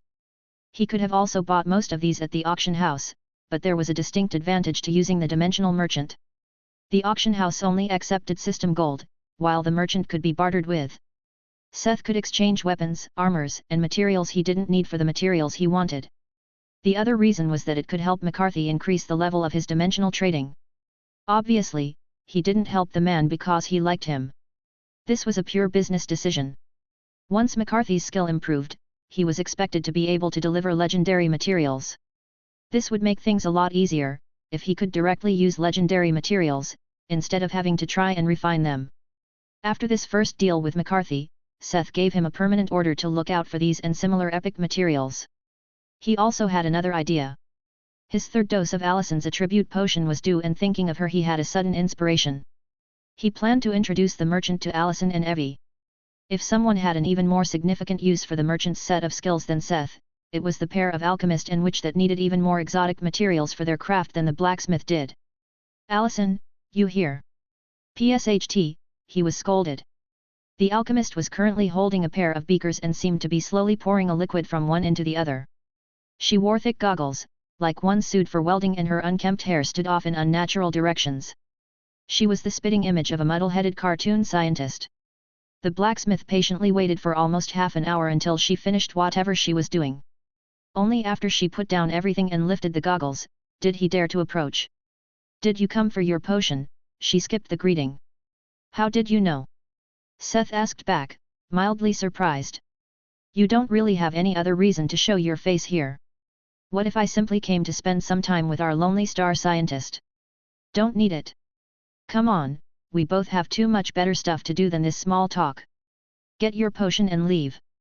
"Sure, but I actually have a second reason to visit you and Evie. A reason for you two to go out and get some fresh air." "And what would that be?" she asked skeptically. "I will introduce you to a man." "Fuck off. Just a joke." "It's not that kind of man," the bard cleared up the intentional misunderstanding. "He's the dimensional merchant Hubert McCarthy, and allegedly a chosen of a god of trade." "Why would we want to meet him?" "Well, he has good skills in procuring materials and other stuff. I just finished a deal with him before coming here and thought to myself, wouldn't Allison and Evie also profit from a guy who can directly purchase all kinds of stuff from other dimensions? I think you get what I'm playing at." "Yeah, I'm not stupid.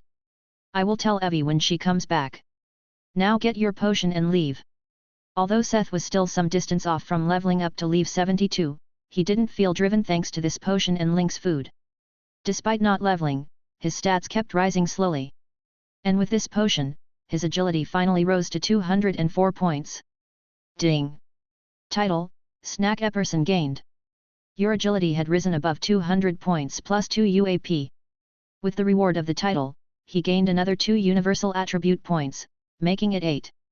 Now his only normal attribute that had not breached 200 points was intelligence.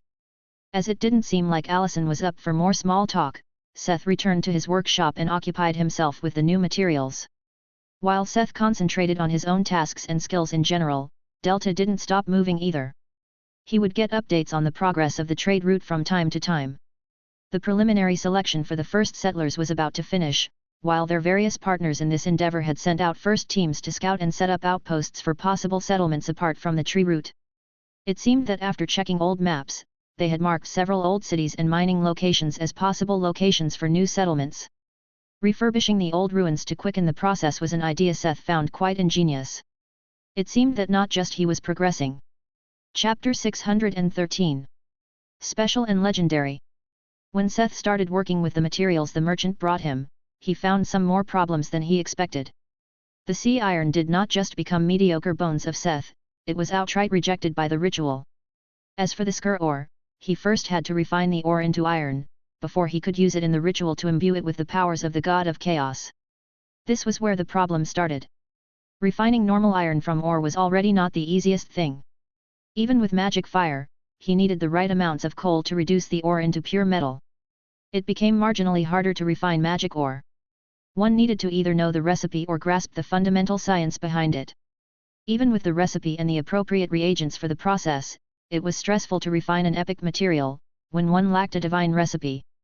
From the 10 kilograms of ore, he only managed to refine 3 kilograms of scur iron, which then turned into 1 kilogram of special grade bones of Seth. Bones of Seth, special. A metal created with the power of the Heliopolian god of chaos, Seth. It holds strong affinities to the power of chaos, destruction, and darkness.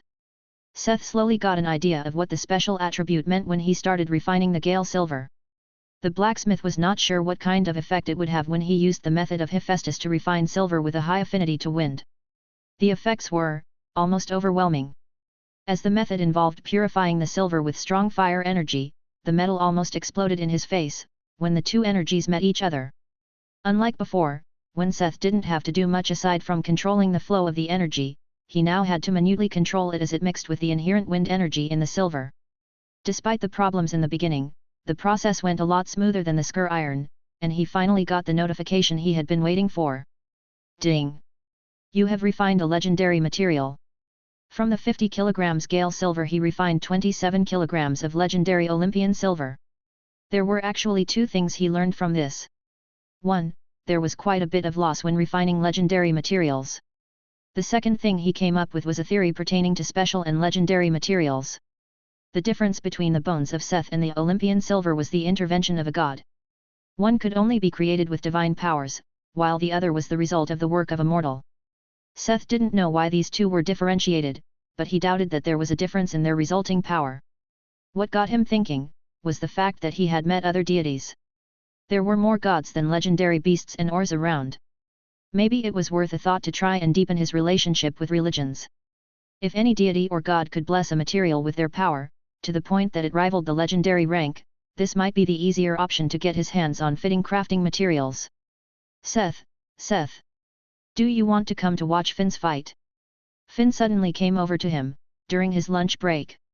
The fairy was flying around him excitedly. Your fight? He asked surprised.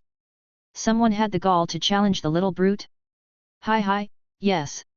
It's the 6th ranked guy on the brawler leaderboard. For some reason he thinks Finn is higher ranked and he can beat Finn, she chuckled happily. Seth could understand the little brute's sentiment.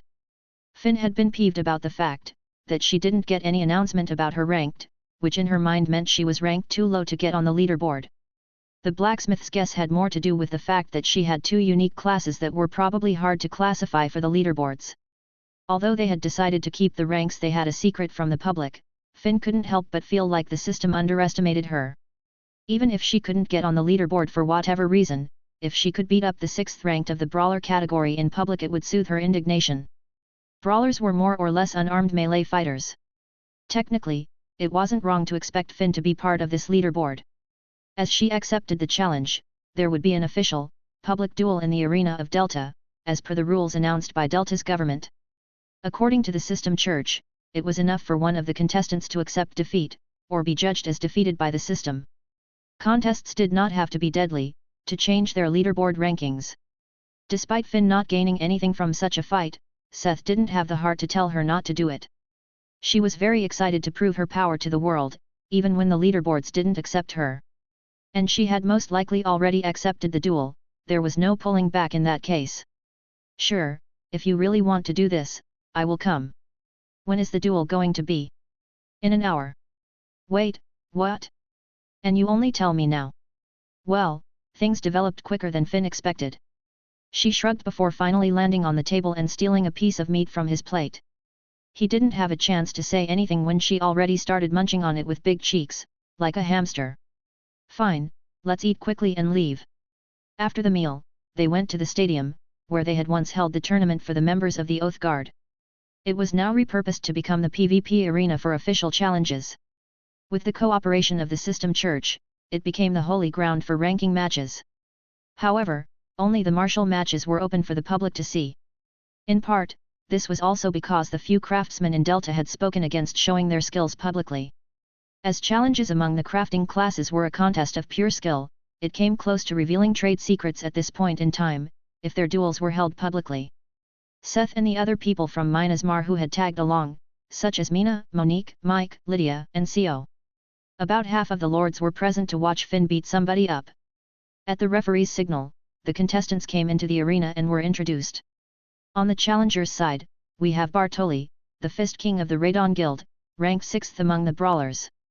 On the opposing side we have Finn, the Menace from Minas Mar, rank currently unknown. The Menace? Where did she get that kind of nickname? Seth thought confused. And why does it sound like a movie title? Ding! System announcement: the official ranking match between the 6th ranked player on the brawler leaderboard Bartoli Benning and the unranked player Finn Belsmiter will now commence. Seth had heard about this, but it was his first time experiencing it. It was the proof that these matches were sanctioned by the system god. Those watching the official matches in person would get to hear a system notification of the names and ranks of the participants. A murmur went through the crowd. The words Belsmiter, Benning, and most prominently unranked could be heard often among the people. It was also Seth's first time hearing that Finn was actually unranked. Looking at Finn, Seth got a bad feeling. There were a few possibilities why Finn was unranked, but one thing was clear: she really didn't like it being called out publicly. He just looked over to the tiny point in the arena that was Finn, when a sparking streak of light was already shooting toward her opponent. Even if there was no rank to gain for her, Seth feared Bartoli would experience the beating of his life as Finn used him to work off her discontent on him. To his surprise, Bartoli was not to be underestimated. Although it was hard to see the tiny figure of Finn, the sound of collision and sparks on Bartoli's arm guards showed that he managed to block at least some of her attack. This didn't change the fact that he was constantly twisting, turning, and retreating. He didn't have the leisure to do anything but block and evade when facing the flurry of tiny punches pelting him. She didn't even use the skills of her item. A sudden roar echoed through the arena as a shock wave emanated from Bartoli and a red aura enveloped him. His power had increased tremendously and he went on the offense. Seth looked confused for a moment when Mina beside him explained. That's Brawler's Rush. A basic skill of the Street Fighter class. It halves their defense and doubled their attack for a short time. A kind of suicide rush, so to say.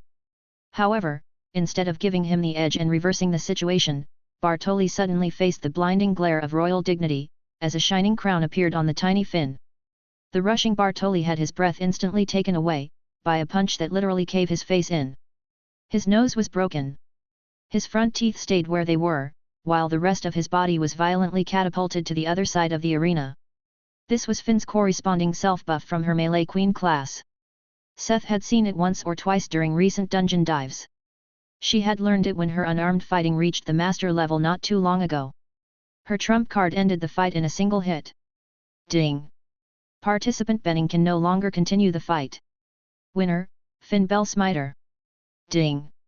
Finn Belsmiter has climbed to rank 6 of the Brawler leaderboard. Chapter 614. Goldsmith Challenge. What Finn's win really meant was not immediately obvious to most people, but it became public knowledge in the course of the next days. Finn, who was previously unranked, had beaten a brawler in their own field and taken their rank. This meant that people could also challenge and gain a rank in a category, as long as they were strong enough to beat the person in their own expertise. However, this was not all. As was proven in the challenges of the following days, people could also be ranked on several leaderboards, as long as they had the skills to compete with the rankers. Not only had unfairly unranked people like Tekker and Finn a chance to get a rank according to their specialization, people could even occupy more than 1 or 2 places on the leaderboards using the skills of their second classes, or special classes. Seth had a sudden inspiration. What if he managed to get a high rank on the Goldsmith leaderboard, too? Rank 1 as Blacksmith unconditionally improved his crafting proficiency by 200%. The only question was, would ranking first as a goldsmith multiply his proficiency gain by 5, or by 9? Admittedly, there was another question. Who was ranked first on the goldsmith leaderboard? He had to find that out first. Of course, if he couldn't get the first place right away, there was no shame in taking a lower ranking first. As it so happened, there was quite the chaos among the ranks of the craftsmen. As most craftsmen of Earth were close in level, their ranks kept constantly shifting as they challenged each other. The reason was simple: just as fighters could use their rank to advertise their strength, crafters could use their rank for advertisement. While the first and second places on the Goldsmith leaderboard were still unknown, almost all below had their names revealed either by choice or challenge. Interestingly enough, something similar also happened on the Blacksmith leaderboard, but all the commotion happened below the 10th rank. Blacksmiths had obviously developed a little quicker than goldsmiths and managed to hide their identities. None in the top 10 had been challenged or revealed. Seth only knew 3 out of the top 10. Namely, himself had rank 1, Hone at rank 4, and Whedon at rank 6. Seeing the dwarfs not taking second and third place as journeymen surprised Seth and showed him that there were a bunch of people with good skills on Earth. Judging by the product Baker sent, a few were most likely in Y City. Looking back to the Goldsmiths, unfortunately, the third and fourth places were people also from Y City. They were too far away for Seth to challenge. Looking at the ranking, there was only one option. Oriabel, ranked number 5 on the leaderboard. He was the next best person Seth could challenge in Delta. The man was quite open about his skill level at the early stage of a journeyman. Seth doubted he would have a problem defeating him in a battle of skill. The blacksmith had other concerns. He knew from Hone and Whedon that 4th place would still get a 50% buff while 6th place gave 20%. Was it really worth getting his name known on the leaderboard for that? There was a possibility that his rank as a blacksmith would be revealed, too. In the end, he went to ask Simon about it before making the decision to challenge Ori to a battle of skill. Although the priest had been vague, the hints were enough to ascertain that the rankings were separated. Just like Bartoli had challenged an unranked player and lost his place to Finn, an unranked player could also challenge a ranker for their place on the leaderboard. As Seth did not have a rank as a goldsmith, it would count as the latter. Seth sent his challenge letter a few days after Finn's meteoric win, and Abel surprisingly accepted and even asked for the duel on the same day. Although the blacksmith was a little surprised, he was rather free in his time management, so he accepted. Unlike during martial duels, the stadium was empty. The crafting challenges were not public and also didn't come with a public announcement. The System Church had refurbished rooms inside the stadium with crafting stations to accommodate all classes represented on the leaderboards. By providing the same calibrated crafting stations and materials, they guaranteed the fairness of the duel. It was a contest of pure skill, not equipment. Now, one could argue that it was unfair that fighters could theoretically use their equipment in duels, but craftsmen had to use the provided facilities. Nobody heard any of the craftsmen ever complain for a simple reason. It was for a simple reason. Fights were a simulation of real battles to the death. On the battlefield or in the dungeon, it didn't matter whether someone won by using a powerful item or skill. The winner would live, and the loser would die. Craftsmen, on the other hand, didn't fight to the death. They prided themselves in their skills, so obviously everyone agreed to leave their equipment advantages behind and concentrate on a fair duel and pure skill. According to the rules, both men arrived in their arena only wearing simple, robust work clothes.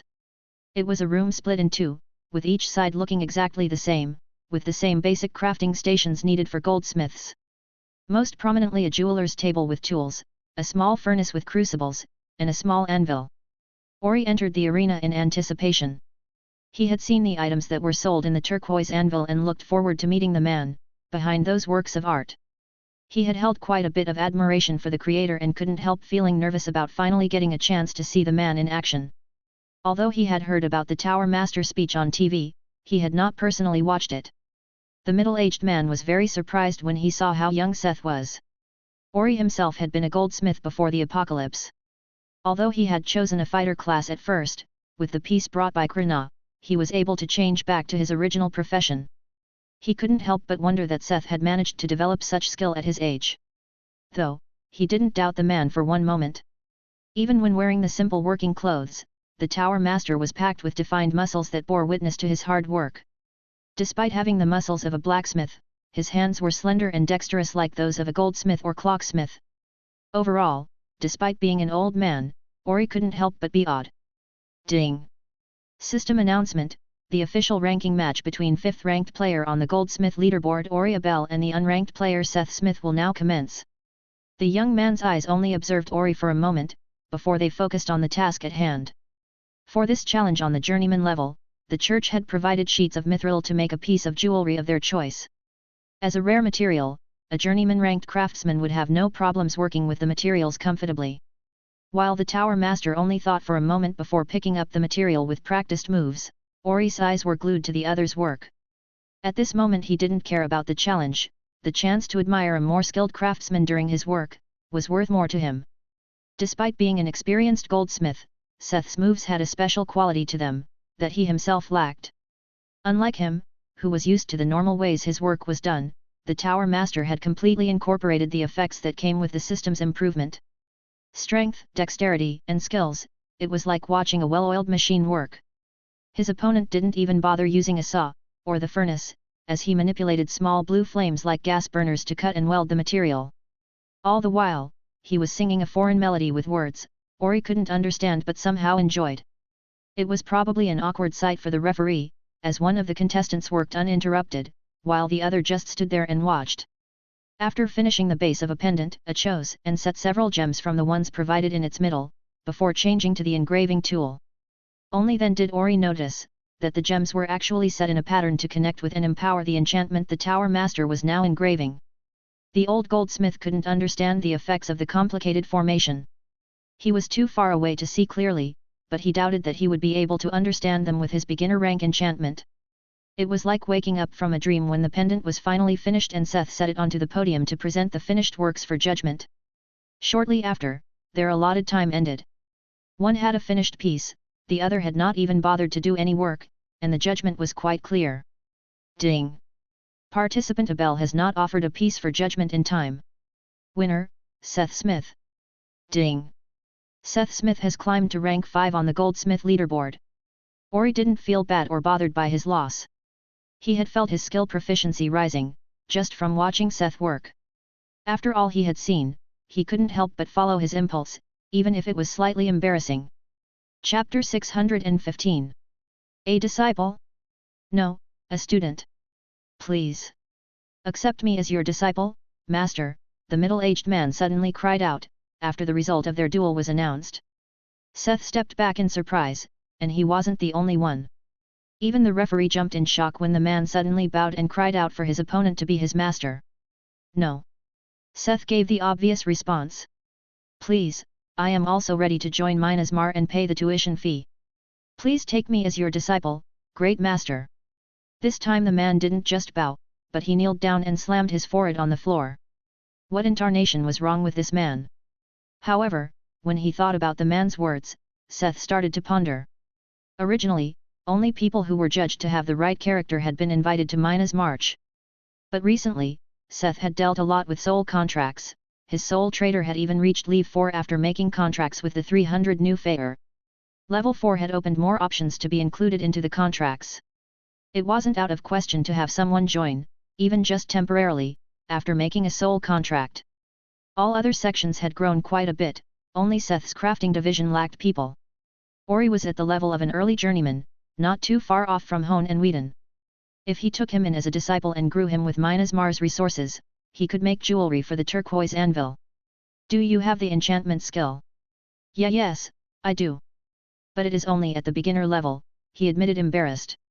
Fine, let's talk about this somewhere else. Seth didn't want the referee to listen to their conversation, so they changed places to a cafe outside the stadium.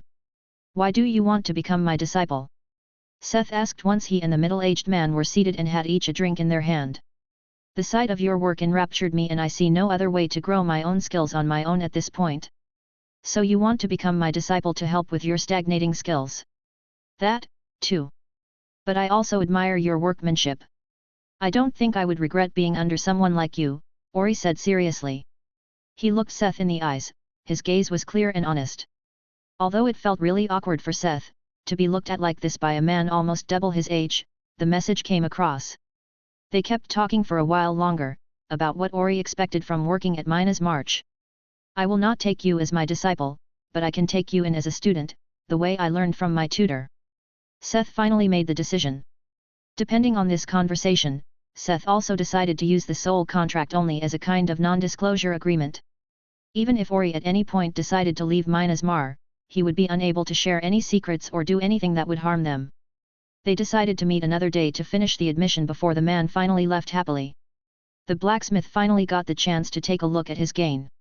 Rank 5 on the Goldsmith leaderboard gave Seth a 35% proficiency bonus.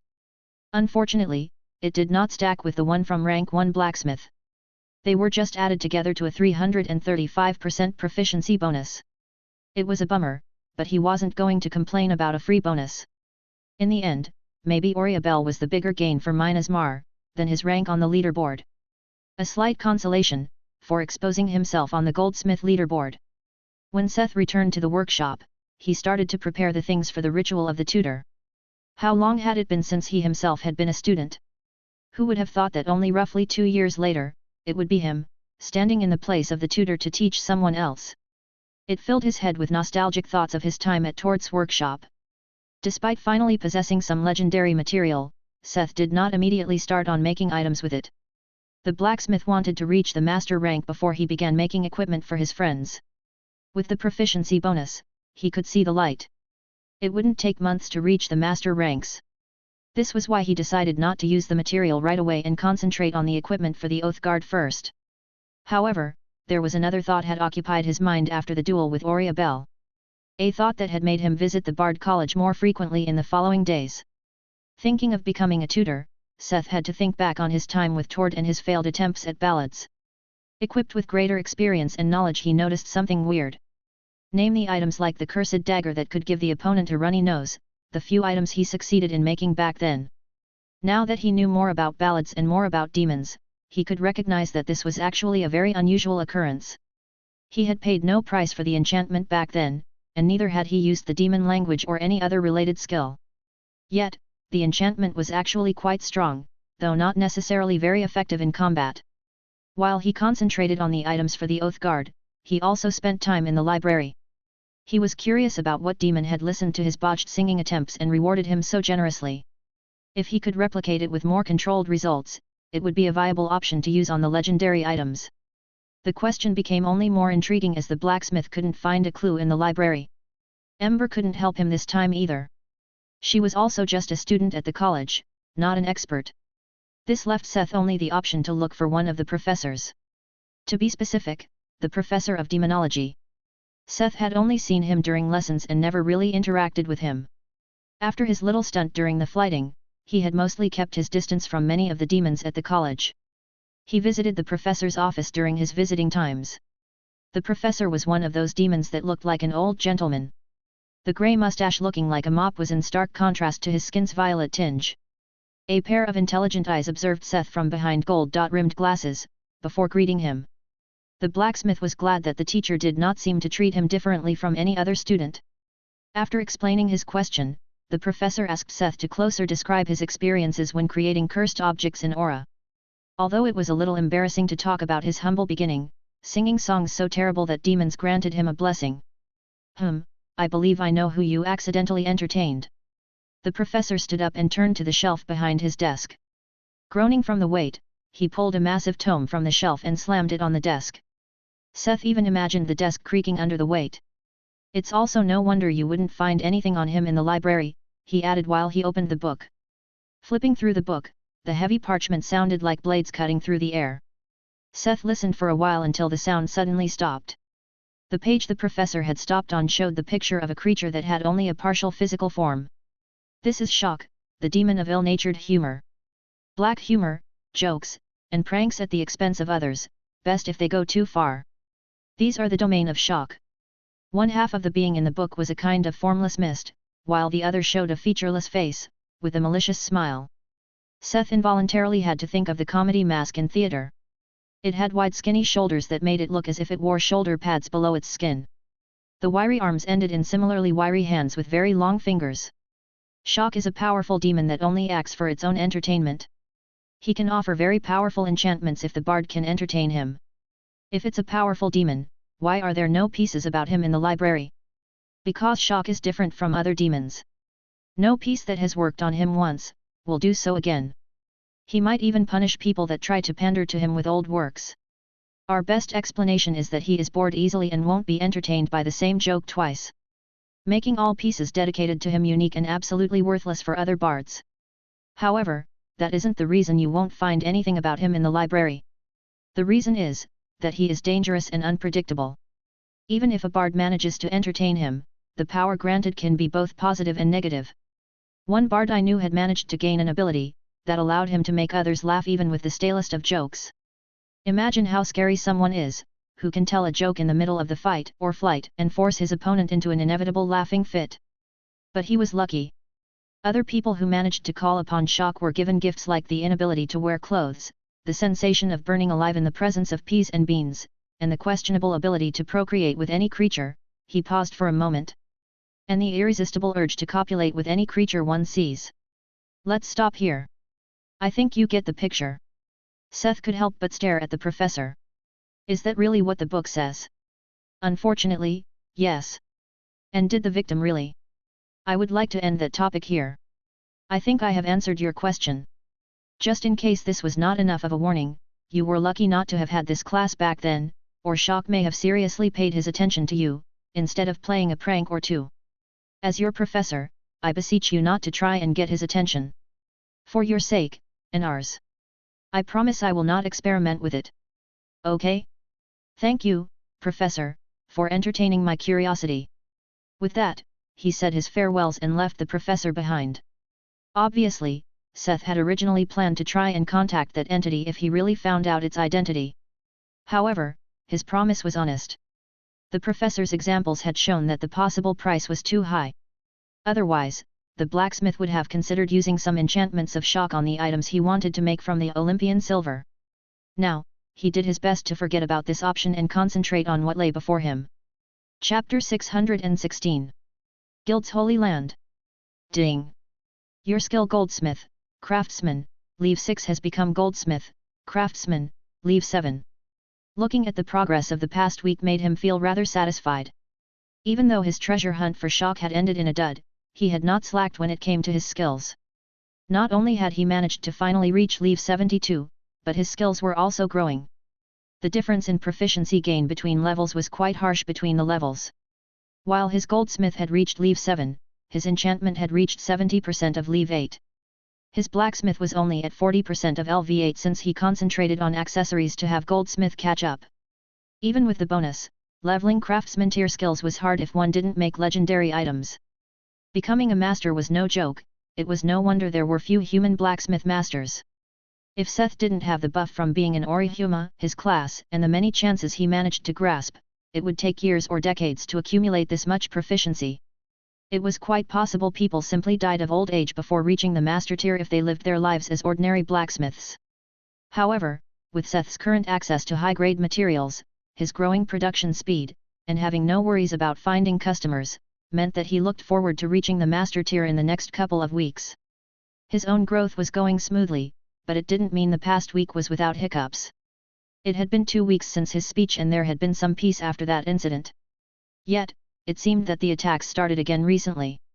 This time, however, the invisible attackers faced stronger opposition, since Myanmar started selling simple detection devices for an affordable price.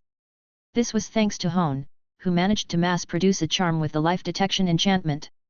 They were by far not as powerful or accurate as Seth's facial hair detection devices, or mustache detectors for short, but they did the job and looked less silly. In addition, there were still people fanning the flames and spreading rumors, despite their big demonstration during the public event. Fortunately, few people still bought into it, thanks to their current actions. Still, there were vocal elements that tried to put the blame on Myanmar, mostly their competitors on the market. Mary suspected the foreign merchants to use the chance as a petty revenge for Seth's crackdown on the accessory market. When it came to Myanmar, they could do whatever they wanted. At this point, they had fixed dealings with many of the bigger players in Delta, not to mention the Adventurer Guild, the System Church, and Krana itself still buying their magic crystals. Even if people believed the rumors, they couldn't harm their business. The by far biggest hiccup concerned the trade route. While the first teams of people from Sigma were soon going to set off for the tree stations, news from the independent expedition teams of their partners slowly started trickling back to Delta. While some of the teams were able to find promising places for settlement and mining, many teams ran into trouble. The ones that were able to use home calls in time were lucky. Others completely vanished on their journey west, or only a small part of the survivors managed to return to report what had happened to them. Seth was not directly involved, but he got Mary's reports that pieced the different information together to form a somewhat coherent picture. One worrying fact was that the further people traveled from Delta, the more powerful beasts became. They reported beasts and beast hordes above Leave 80, reaching Leave 90. Taking into account that this was not the situation the Chimeras faced on their way to Mount Agra, the answer that immediately suggested itself was the Age of Gods. There were no changes in Delta since random portals were blocked and the dungeons were technically overfished. Evidently, this did not mean that the rest of Earth stayed the same. With the synchronization of their world to the pathworks, it was very possible that stronger beasts entered from the randomly appearing portals and wild dungeons. They also got reports from teams that traveled west, toward Lambda District and the desert. They never reached any of it. In the far west of the mountain range raged an undying ice storm that blocked their path. According to the scouts, it had never weakened for the whole 5 days since they were observing it. The storm enveloped the desert ridge, the last high mountain ridge before the central mountain range transitioned into the western desert. Experts suspected the ridge to naturally collect mana, leading to a fall in temperature, that created a storm when mixing with the warm winds from the desert. If they were right, the storm may weaken and strengthen over time, but never stop, hence he was dubbed an undying storm. While the path further west was blocked by the storm, the Adventurer Guild seemed to have found their holy land, although this was still a secret from the public.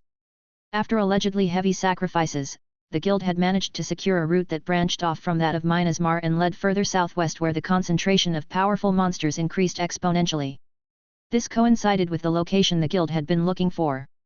Whereas their other business partners had looked through old records to find the foundations of ancient cities and mines that would allow for safe and profitable settlement, the guild had technically done the opposite.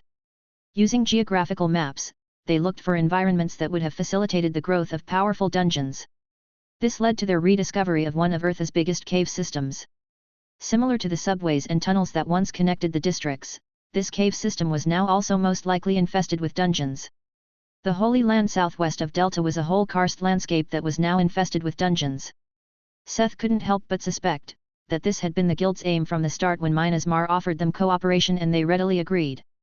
Following their doctrine, to cultivate all dungeons, the guild intended to found one of their infamous dungeon cities in that place, to manage the hundreds of densely packed dungeons properly. Many of those dungeons were high level, with many being above level 80 and monsters all the way to level 90 even. This was also the most likely reason why the southwest was so densely packed with high-level beasts that even the guild's team suffered heavy losses. Even when it was hard to cultivate that place, it was quite clear what would happen once the dungeon city stood. The blacksmith predicted a kind of gold rush. All the high-level players currently stagnating in Delta would flood toward this place. It would take a lot to keep the order, but most importantly, there was a lot of money and materials involved in that place. And the Adventurer Guild would be managing all of it. He could only lament that they had not found that kind of place first. The dungeons would have been a great help for him and the others to increase their levels. On the other hand, he also couldn't be jealous of the Adventurer Guild, as it would take a lot of work, resources, and lives to get that city to the point that it would yield a profit.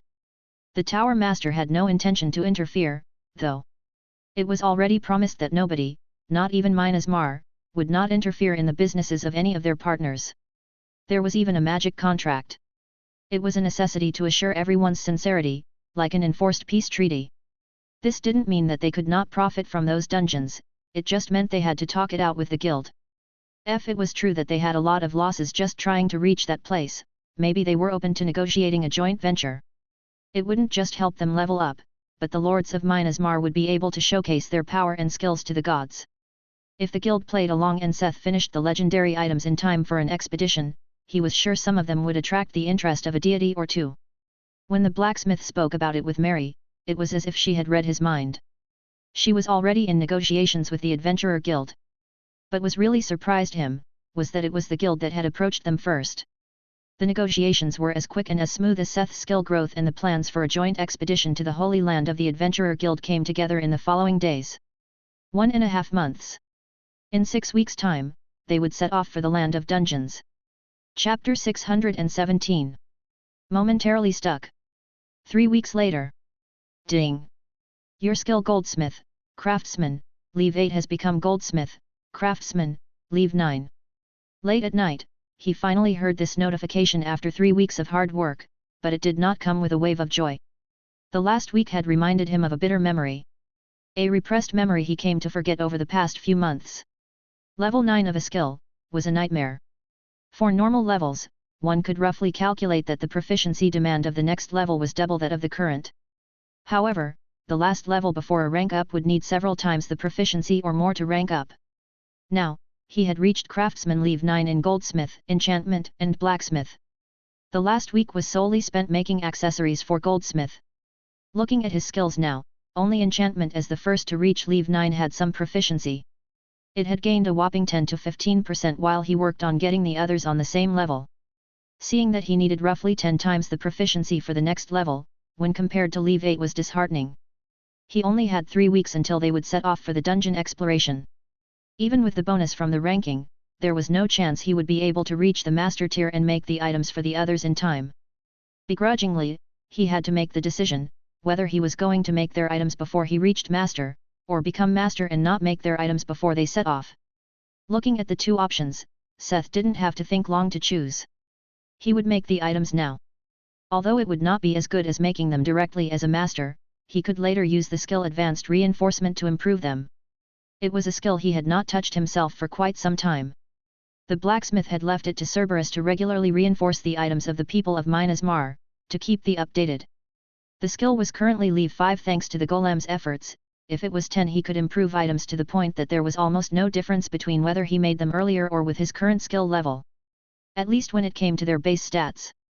Seth decided to make them now because a chance like the expedition to the Holy Land wouldn't come as easily again. He wanted them all to have at least one legendary item beforehand and have some time to get used to their abilities. Since the decision was made, Seth did not hesitate anymore and brought out the legendary Olympian Silver. Although Seth had a pretty good idea about what his friends needed after spending time with them in the dungeons and training, he used the past weeks to also ask them what they wanted.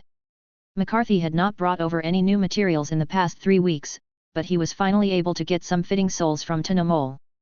There was no problem starting for now, and in the worst case scenario, he would get other souls and increase their size with soul infusion. It was a little selfish that he wanted to save the items made of bones of Seth for last. He had only 1 kilogram of special grade bones of Seth. The people in question for items made from the bones of Seth were Mina, Lydia, and Evie. Since the material had a strong affinity with darkness, chaos, and destruction, the shadow assassins were an obvious choice.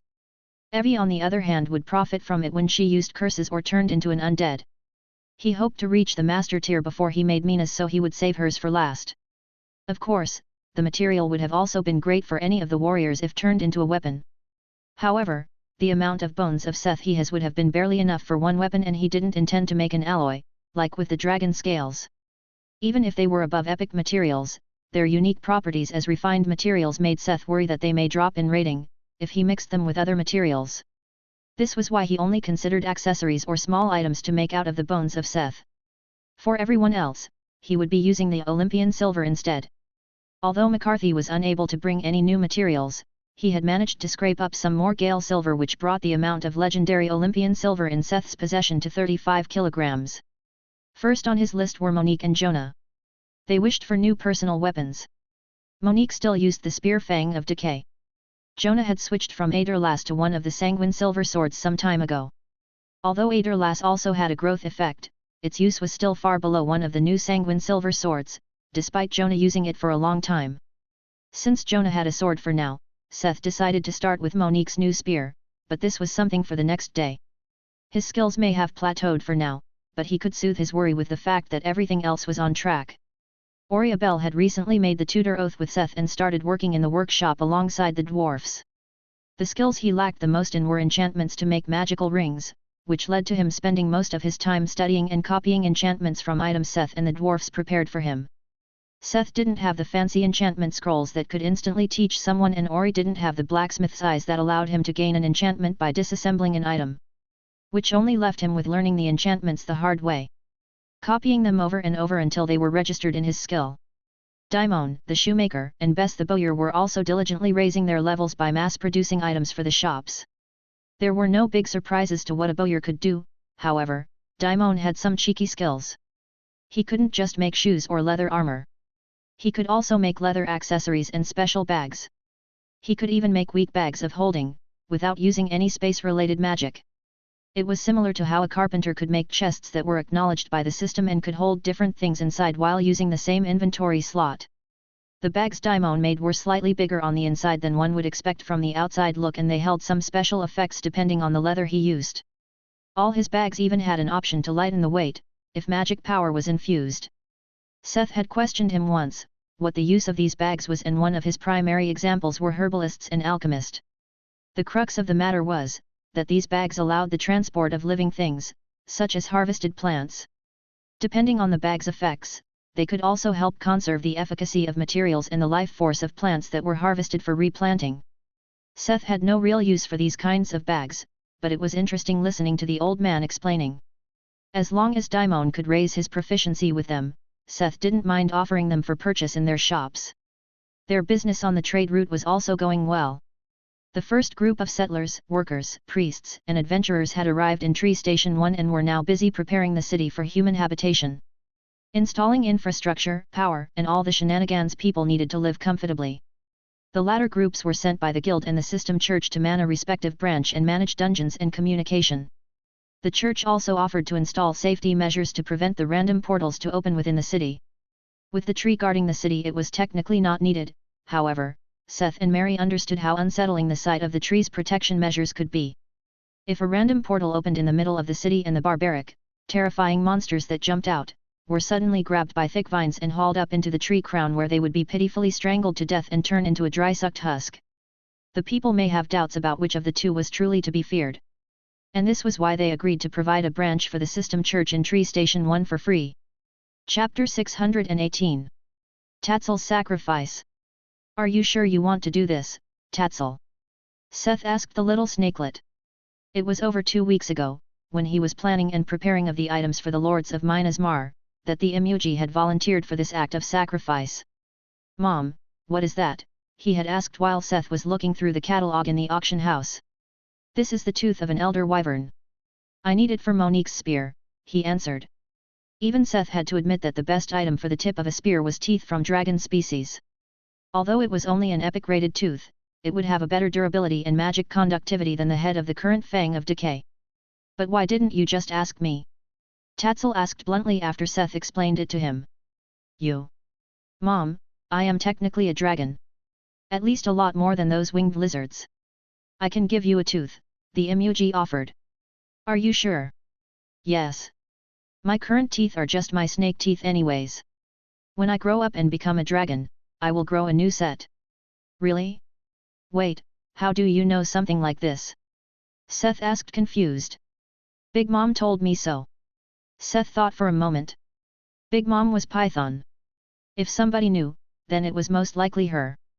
Hesitantly the blacksmith agreed to use a Tatzel tooth, which brought them to the present. Seth was holding tongs while the snakelet had its mouth wide open, offering his teeth to him.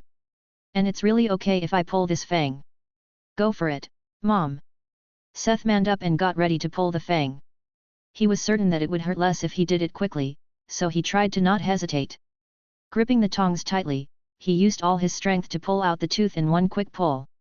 There was a short squeal and teary eyes, but as he was looking over, the Imuji had already cast healing magic and calmed down. You okay? I'm fine, Mom. What a brave lad. How about we go eat ice cream later, as a reward for being so brave? The prospect of ice in the future quickly cheered up the snakelet. Seeing Tatzel so happy so quickly, calmed Seth's heart. With surprise, the blacksmith looked at the fang held in the tongs. Fang of an Imuji, crafting material. Relic. The fang voluntarily given by a young Imuji. Only second to the tooth of a dragon, with great affinity for magic. The only drawback is the small size, as it was a very young Imuji. It was actually a relic-rated crafting material. Seth would have never expected Tatzel to be a high-quality source for materials like puffles. Though he wouldn't use it, just pulling one tooth had broken Seth's heart. He wasn't greedy enough to hurt the snakelet for materials. He took a deep breath and got to work. Now that he had the material for the tip, he could start working on Monique's spear.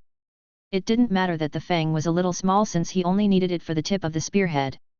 The blacksmith tried to replicate the original Fang of Decay as closely as possible, so Monique wouldn't need long to get used to her new weapon. In general, he tried to replicate the original powers, but stronger. With that in mind, he took the fresh Fang to the anvil. The ballad he chose was similar to the ballad of Decay he had used on the original spear. However, this one was one of those dedicated to Vipar and concentrated purely on his ability to make wounds fester and have the target die within several days. It was also because he thought it was a funny connection, to enchant the spear of a turtle warrior with the ballad of a demonic mermaid. While singing the ballad he used energy manipulation 3 and Karen's obel to shape the fang into a triangular arrowhead and set it aside. Next, he brought out a bar of legendary Olympian silver and forged a rough spearhead without a tip. Where it was missing the tip, he set in the arrowhead made from Tatzel's fang using his skills to weld the two different materials together. For the spear shaft, Seth used Epic Bones of Seth. Thanks to Little Laplace, it only took 3 attempts to make a usable spear shaft with the attributes of darkness, decay, and destruction. Although the effects could be a little random, the Bones of Seth were the best choice for the shaft because of their affinity with demonic magic. Once he welded the spear shaft and head to become a single piece, he was done with forging the body of the weapon and continued with the enchantments. Like in the original, he used the complex circuit of piercing and sharpness, but using the prayer of a craftsman, he also added armor penetration and improved stamina. Seth judged this quite fitting for Monique's defensive fighting style, which was based on creating or waiting for openings to end a fight in quick decisive strikes. With the enchantments in place, the physical item was done, and Seth started working on the soul armament. Unfortunately, he had not found a special soul that would have fit a spear. Of course, he had looked for the soul of an incredible spear master that could help Monique become an even more terrifying threat on the battlefield. But as expected, those kinds of souls were hard to come by, which was why Seth opted for another route. He still had the competitive soul, a soul that would offer strength in a duel. This was the soul that gave him the idea to try something similar to the soul of Shala. Instead of some super epic massive soul, Seth bought a bunch of uncommon and rare souls with similar attributes. There were quite a few, like Soul of the Duelist, which improved agility in a 1v1, but also mixed in ones like Soul of the Slasher that improved damage when facing many enemies. Then he took all of those souls and fused them together. His trait did not activate after he refined the soul, but he was very satisfied with the outcome anyway. Soul of Fervor, massive, epic, crafting material. The essence of combative spirit and zeal fermented from the minds of many driven warriors. Raise your lust for battle and get your blood pumping whenever an enemy dares to stand before you. If it wasn't so much work during the refining process, Seth would have been tempted to do this for all the items he was going to make. Before he forged the soul armament, he wanted to free the enchantment he was going to use. Iapetos the Piercer, the enchantment he had used to make Iapetos' pickaxe. The blacksmith had to break the powerful pickaxe, so he could use the enchantment on the super powerful spear. Since he didn't mind that much, it hurt much less than when he had to erase the enchantment from the wyvern cuirass. With the enchantment ready to use, he forged the soul spear and engraved the sigil of Iapetos the Piercer on it. As the soul spear was covered in engravings, they glowed in an almost golden light.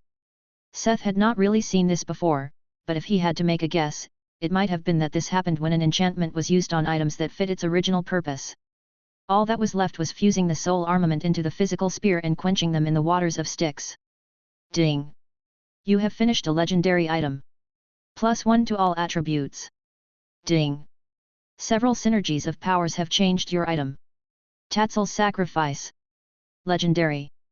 Damage, 2900. Durability, 9000. 1 plus 550% damage on stab attacks. 2 plus 200% power on skills and spells. 3 plus 100% physical damage.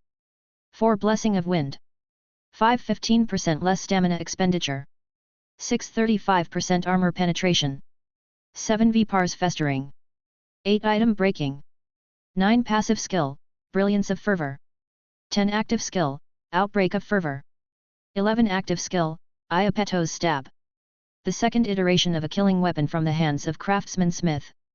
Using legendary materials and mysterious means, he created the last weapons anyone would wish to be pierced by. Literally. Chapter 619. Cherish it. Even though he expected something big, this spear was disgustingly strong. So strong, that he didn't mind the name, which was an obvious call out by the system. The stabbing damage had not increased a lot, but now it was 550% with a base damage of 2900, compared to 1100 before. Compared to the Fang of Decay, Tatzel's Sacrifice also had the Blessing of Wind, Armor Piercing, and Vipars Festering. Vipars Festering was a stronger version of the decay effect, also dealing additional damage to vital, but most of all, guaranteeing death even with small wounds. On top of that, Vipars Festering needed high-tier healing magic to be purified. The item breaking effect was a welcome surprise. What this meant was that the spear would deal between 5 to 15% of its base damage directly to an item's durability every time it came in touch with it. Seth could only guess that it came about by the mix of Iapetos the Piercer and Armor Piercing. Taking Monique's fighting style into account, it meant that she could break an opponent's sword and shield, simply by blocking it so often its durability gave out. This worked well with the blessing of wind, which was most likely the effect carried over from the original Gale Silver. It increases the attack speed by 75% and the movement speed by 25%. A great addition to the original design was also the two skills that came from the soul. Brilliance of Fervor was a passive skill that improved the wielder's damage and defense by 50% in a duel and by another 20% for every additional enemy up to a limit of 150%. This meant Monique would reach her peak by fighting 6 people at once. Outbreak of Fervor was the continuation of its passive counterpart. The current buff from Brilliance of Fervor would be doubled for 3 minutes, after which both skills would go on a 30-minute cooldown. And finally, there was Active Skill, Iapeto's Stab, no cost, 40 minutes cooldown. A quick stab that will ignore all defenses and deal 250% to the target. Plus 25% armor breaking. Plus 150% chance to cause a massive bleeding. The skill alone was already good, but in interaction with the other effects, this skill had the potential to insta-kill at least any humanoid opponent. This made him understand the last word in the description. Nobody wanted to be pierced by a weapon, and if someone happened to want to be pierced by this spear, it would be the last weapon to ever pierce them. Seth was satisfied with his work, but even more, satisfied made him the jump on proficiency in his skills experienced when he finished it. 435 times the proficiency gained by creating a legendary weapon, had made his blacksmith and enchantment skills jump up by a whole 9%. If his math was correct, it meant he should be able to reach the master level within a mere 10 to 11 legendary items. Nothing easier than that. He was about to throw the spear in agitation. He felt like vomiting at the thought that a legendary item would originally only give him less than 2% on Leave 9 of the Craftsman tier. And this was only blacksmith and enchantment. He would also need another 11 legendary accessories to reach master with Goldsmith.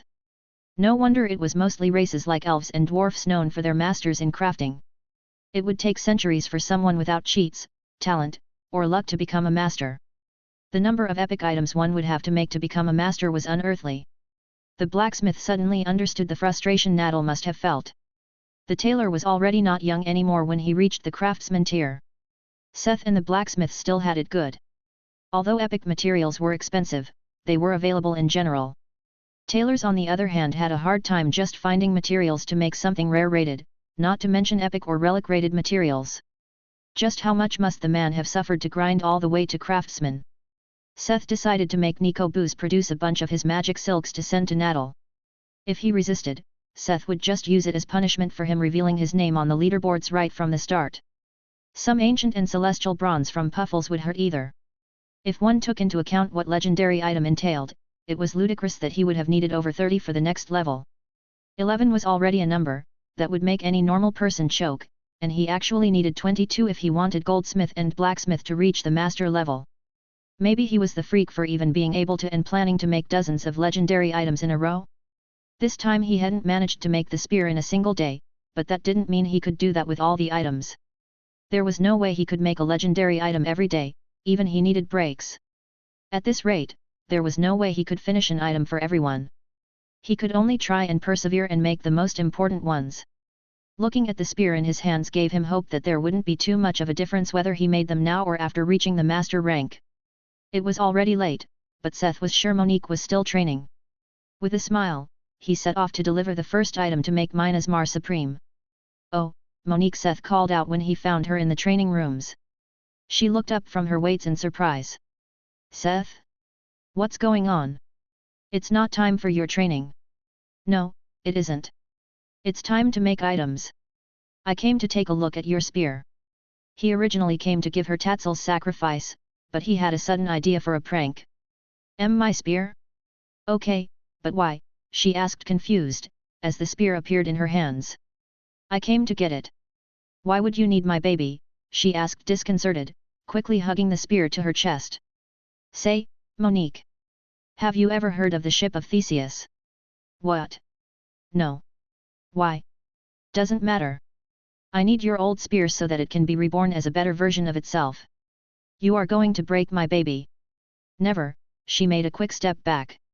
"Monique, this is only for your best. You will get it back in a much better shape. Don't you want a legendary spear? I just need the head for your new spear." He made a step forward, prompting Monique to take even more distance. It would have been great if he had been able to persuade her in a calm manner to the point that she handed him the spear. "No. Not at this price. The weapon is a martial artist's soul. I will never give it to you, she cried. Okay, calm down Monique. I won't take it away from you. I didn't know it meant this much to you. Seth stopped joking when he realized that his prank had gone a little too far. There were literal tears at the corner of Monique's eyes, as she struggled between her desire to get a new weapon and her attachment to her current one. I just wanted to play a prank on you, I have already finished your new spear, he calmed her down. Are you honest? She asked vigilantly. Seth brought out Tatzel's sacrifice to show his sincerity. He never knew this side of Monique, who always appeared strong and confident. Seeing her react like this was unexpected. She was still sniffling, as she took the new spear from him. Why would you do something like this? She pouted. I kind of thought you would be even happier after knowing that you could have both spears. I didn't expect you to be this attached to the Fang of Decay. I'm sorry, he tried to explain himself awkwardly. I'm also sorry. I may have overreacted a little. It's just, this was the first weapon that allowed me to follow my path again. It is also the first item you gave him, so I would like to cherish it. Seth was genuinely moved by Monique's words at that moment. It may have been the first time he realized that his items were not just a means to an end. They truly changed some people's lives for the better. I'm glad you think like that. Chapter 620. Can I have my ring now? The next day in the morning, Seth went to visit Alzalsar. It was not to pester her about legendary materials. She had shot down his hopes right from the start. The former Lich was surprisingly busy with Project Ego, their urban defense system / Ithildan refinement formation. So why did he go to bother her anyways? He had left his Feather of the Beast ring with the Lich 2 weeks ago and she had promised to enchant it. Although Seth was working on items for the others, he did not forget that his own wasn't yet perfected, either. The Feather of the Beast was an epic ring made from Wugram that had gained a small blessing from Behemoth, the primordial beats of the earth. He had made it all the way back when Al took the Dragonbane ring from him and promised to enchant a ring for him. That was the only reason she even agreed to do it, despite being so busy. Once the sorceress was done with the ring it would only lack a soul, just like the lucky trinket. Come in. The door opened and the sorceress asked him in before he even had the chance to ring the doorbell. He followed her to her loft where she leisurely lay down on her sofa and slurped her tea as if he wasn't there. So Al, he started awkwardly. Yeah, your ring is done, however. I also need something from you. Oh? The great sorceress suddenly needs something from this humble blacksmith? Well, say it. You are awfully cocky for someone who has only been asking for things from me lately. She squinted at Seth. Just happy to be able to pay you back for all the help, he answered with a grin. Sure. Don't worry, this will also come in handy for you. Weren't you all desperate to get your hand on legendary materials some weeks ago? Oh, yeah. I managed to make some. I see. Well, some more won't be bad, right? She suddenly interrupted him. What do you mean? Do you have some? Are you going to give me some? No, I will also make you some. You just have to give me all the items you made out of that angel back then. You do still have them, right? Her eyes almost glowed as she spoke seriously. Although he was not sure what the sorceress needed them for, Seth nodded to affirm that he still had them. Great, follow. She jumped off the sofa and energetically took the lead to bring the blacksmith deeper into the building. He had always wondered what Al did with all that space to herself. He had guessed that she probably held a whole harem. What he got to see next was definitely not what he expected. She led him into a huge room, that was made by breaking away at least 10 to 15 stories above, turning it into a cavern with balconies all around and access to all the stories above. On the floor in the middle of this conical-shaped room was a complex magic formation carved into the floor. What is all this? Seth asked, perplexed. What do you think it is? This is part of what I have been researching all this time. How is that going to help you fight dragons? He blurted out. This? It won't. It will help me cleanse this body. Now give me those items. A little confused, but also intrigued by what Al had planned, Seth handed her the items one by one. A helmet, a pair of daggers, a breastplate, a sword, a poleaxe, and a spear. The only items missing were the mask, the staff, and the shield he had used to make Wolfram. What are you going to do with them? The former Lich sighed and seemed to deliberate whether to explain it or not. In the end, she spoke up. Once you created the frame for me and I was reborn, I found that I had underestimated the divine energy in the metal. It isn't as easy to extract as I thought in the beginning, and I have been looking for a way to get rid of it for the past months. However, I failed to find a fitting vessel. Whatever the energy entered would turn into metal and break, allowing the energy to return to my body. It's quite annoying. Seth wasn't slow on the uptake. So you think using these items as vessels will show better results? And if you managed to seal this energy within the items, there is a possibility that the material will be alleviated to a special rating, making the items legendary. However, we would only know if it worked, once the system finished evaluating them. What Al-Zalsar meant was that the items would not immediately be recognized as legendary since their info was still mostly scrambled as items that did not quite belong to the system.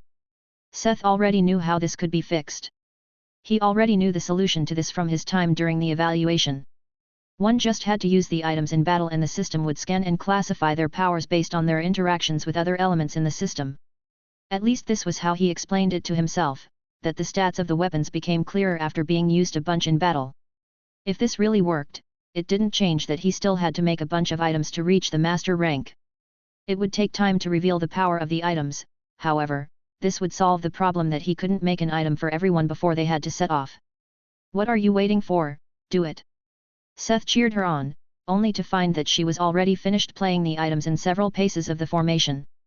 Already on it. Now shut up, I have to concentrate on this. She sat down cross-legged in the middle of the magic formation. Originating from her, the lines of the formation lit up and a sudden gale filled the whole room. The wind ripped on Al's loose robes, but couldn't disturb her as she kept chanting with closed eyes. Since Seth had no idea what to do, he simply stood aside and did exactly what she had told him. Shut up and watch. Over a matter of minutes, Al-Zalsar's chanting kept becoming louder and deeper until it was droning through the whole room. Together with the growing whines, it was almost like a thunderstorm raging inside a building. All of a sudden the sorceress ripped her eyes and mouth wide open, purple light was radiating from all her orifices in an intensity that burned her flesh. Although her lips stopped moving, the chanting did not stop as the gleaming light took an almost physical form and creep out from her orifices. Slow and sluggish at first, but becoming quicker and firmer the more extracted itself from her. The light seemed to take an almost corporeal form, like a beast made of jagged lighting. Before Seth could understand what he was seeing, he had to make a quick step back in shock when the creature charged at him. The purple lightning creature shot at him, leaving footprints of golden metal whatever it touched the ground with its irregular appendages.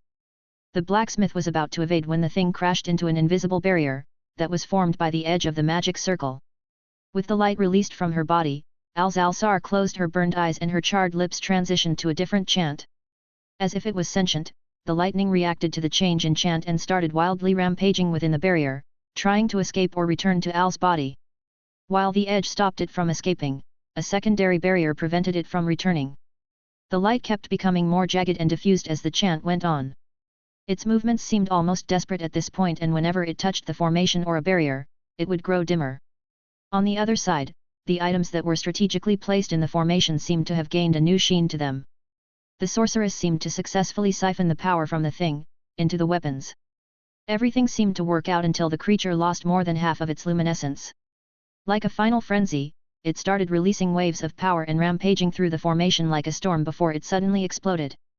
The explosion was stopped by the barriers, but the formation suddenly radiated a terrifying heat as its lines shined in unprecedented intensity. Was this supposed to happen? The blacksmith could only stand where he was and try to spot the sorceress inside the glare of the formation. Fortunately, the light died down after several minutes and Al stepped out from the radiant glow. Did it work? How are you feeling, Al? Seth asked, still covering his eyes from the formation's light. More or less. I am fine, it worked great on my end. Your weapons on the other hand. Looking at the floor, after the light had faded, Seth found more than half of the weapons he brought charred black as if turned into a brittle crystal.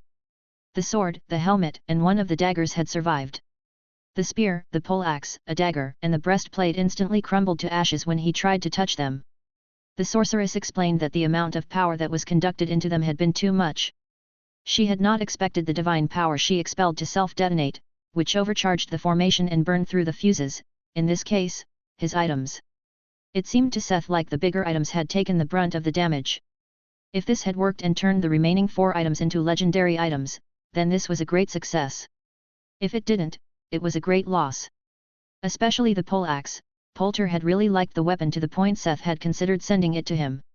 He would only find out if he won, once the others managed to read the full power of these items.